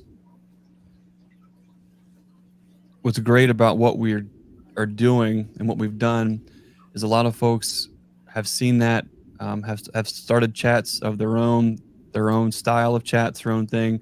I think, not that we can take credit for it, or nor that we want to take credit for it, but we're making an impact and we're making a difference in folks, whether it's the way that they might mentally go about planning.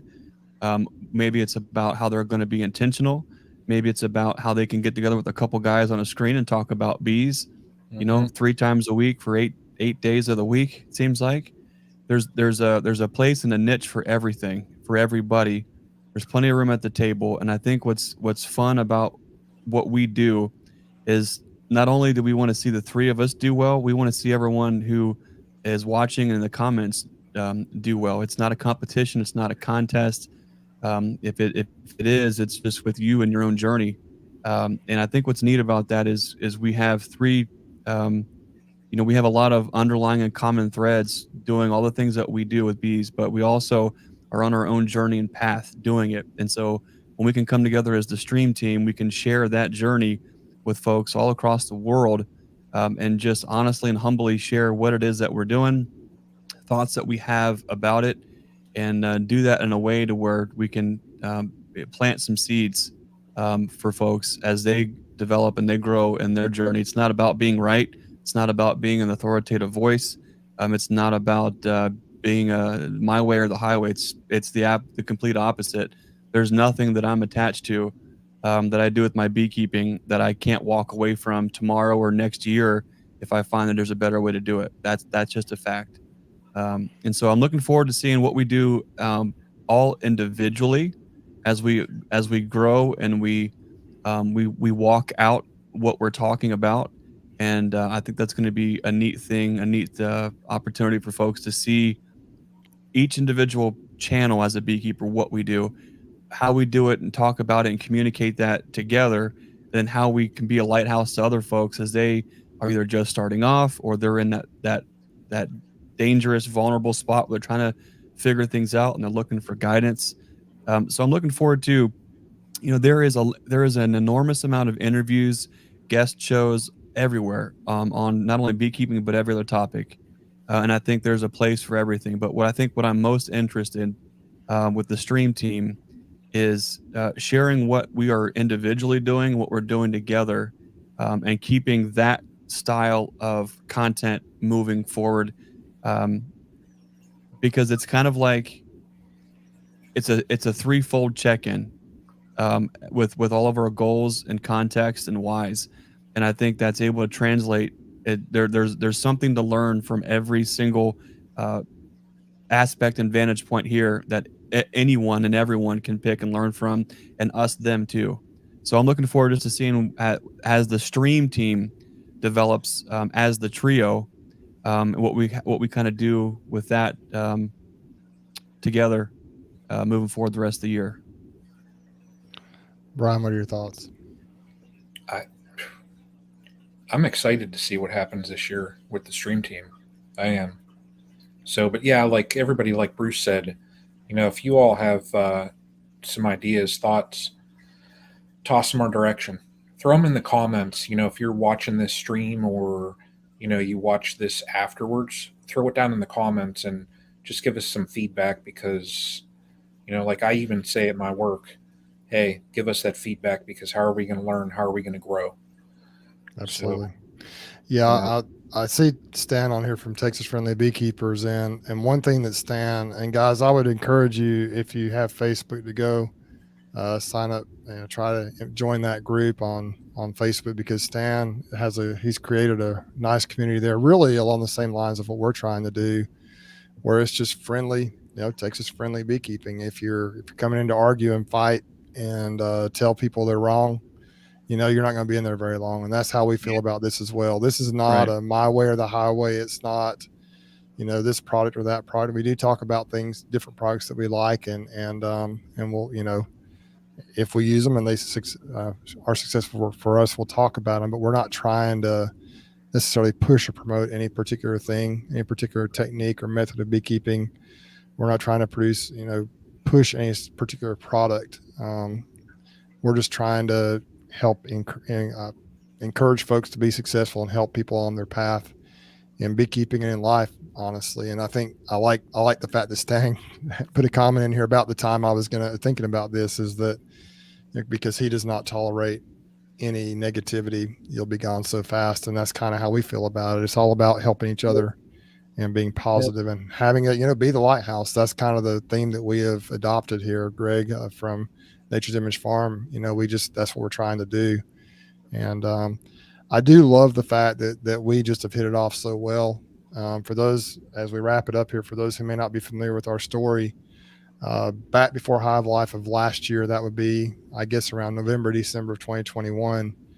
It's really weird how this happened, because I had tried a couple little live streams myself, didn't really know what I was doing. So I heard that Brian at Castle Hives, actually Brian Carlton, who used to have a YouTube channel that was I used to like to watch, but Brian recommended Castle Hives, he's like, hey, you should do live chats. Brian he said Castle Hives does them all the time.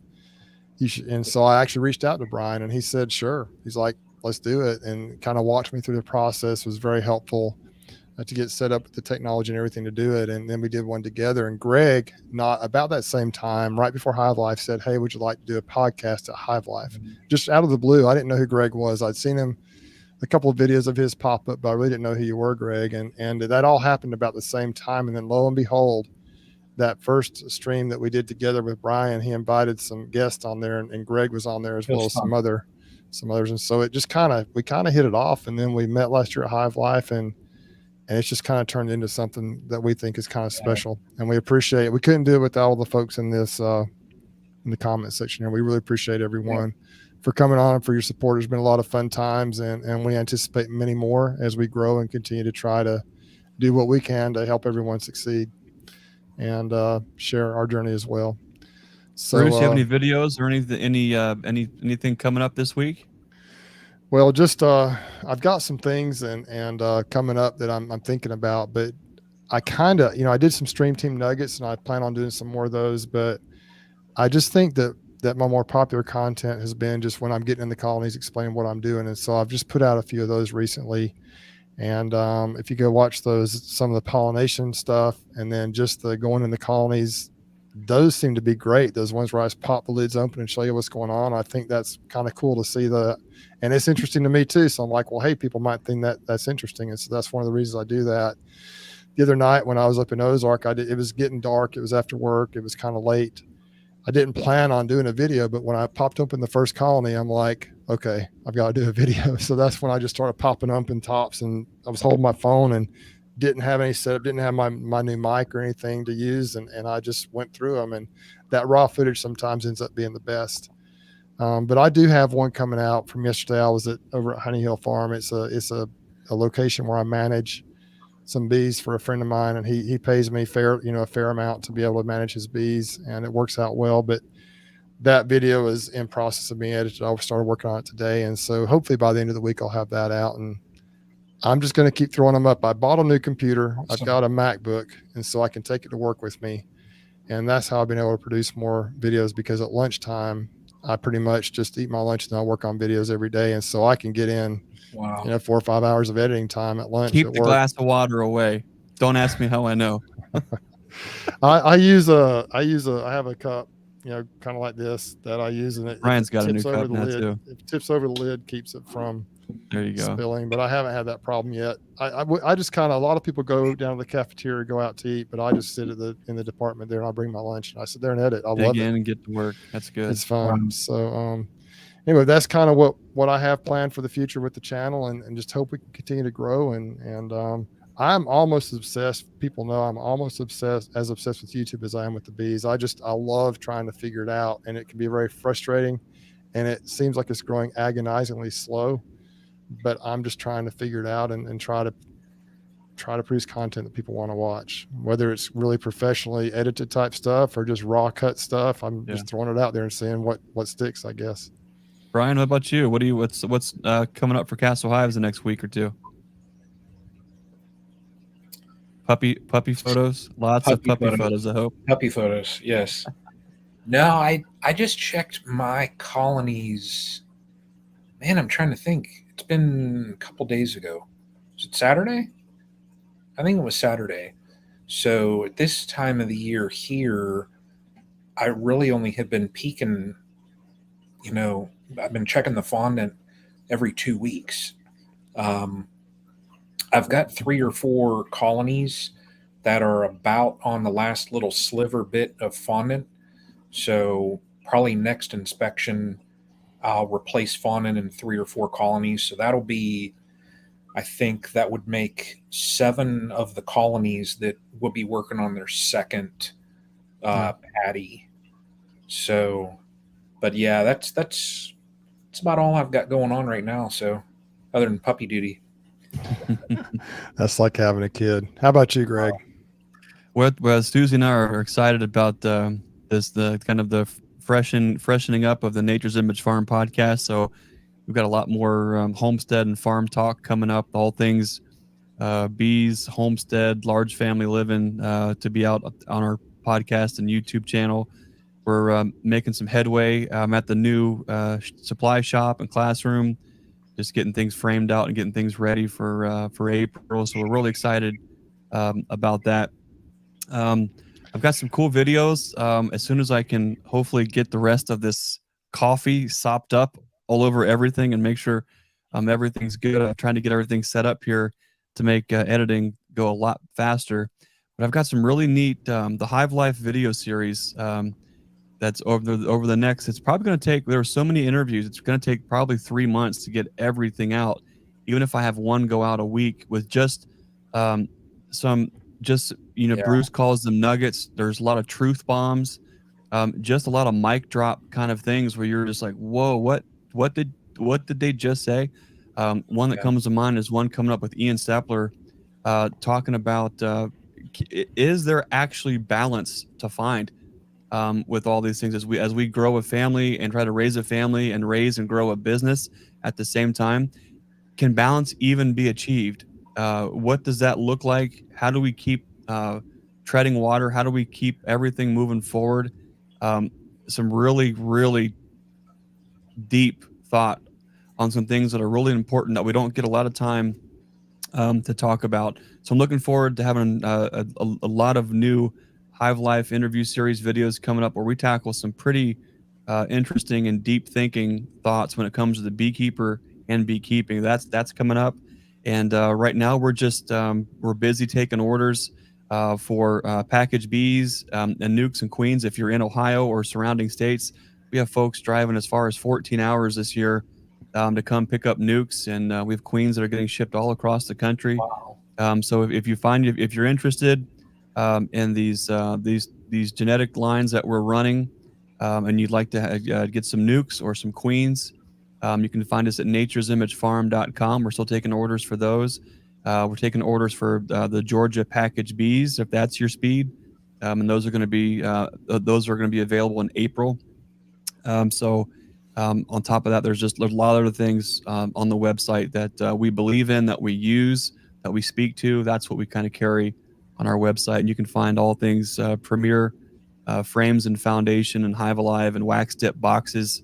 Bucket feeders, bucket plugs, all those things right on our website at nature'simagefarm.com. You can find our contact information on top. If you have any questions about anything, you can give me a call. We'll talk about it. So we're looking forward to another busy year. But what I'm most excited about is seeing some of the familiar faces, meeting a lot of new faces, and bringing those folks into this community where we can all just kind of group up and center up about just being the best beekeepers we can and working together.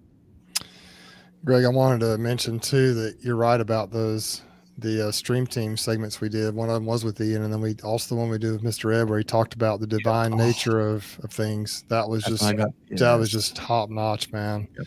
Just the faith that he has, and just man, it's hard to even, you can't single anybody out because every person had so much just incredible value to add. And I actually I'm in the process of watching the one that Nathan did on Duck River honey with about the queens. That was phenomenal as well. So there's just the value of that information that was passed through those microphones at the setup there. The stream team / Nature's Image Farm, really Nature's Image Farm setup there was just amazing. And so I also did want to actually plug your podcast, the Nature's Image Farm podcast. I've been very impressed with. I love the way you and Susie interact, and what an addition to that podcast, for you to do that. Man, you guys you're a great team. I love hearing you guys talk about the chickens the other night, and that was just phenomenal. So I'd encourage everyone on here, the Nature's Image Farm podcast, I think historically has been a lot about bees, but now you're starting to talk more about the other homesteading things, Greg. And so, it's just very interesting stuff. And I grew up, I guess you might say, on a homestead. We had a farm and all kinds of animals. And my mom, we always had a garden and animals and chickens and pigs and dogs and cats, and even raised turkeys. You talked about a little bit, chicken, everything. We had pork and beef and those turkeys, just hay, and we did it all up there. A lot of stuff. It was like old McDonald's farm where I grew up. But guineas. We have guineas up there. Oh yeah. And so, you know, you're kind of speaking my language a little bit, but what a great thing you guys are doing over there, Greg. Just not only for the beekeeping community, but just for, you know, you guys are just contributing to this world in ways that I don't think you'll ever fully recognize. And so I appreciate you doing that, what you guys are doing over there. Well, thanks But, for Greg, saying that. I appreciate you being a part of it. Greg, you and Susie always have a saying as you close out something. Tell us your saying about what is it? Yes, we always say, as always, be the lighthouse and be the change that you want to see in this world. We'll see you next time. See you next time. Y'all take care, be safe, and we'll catch you on the next one.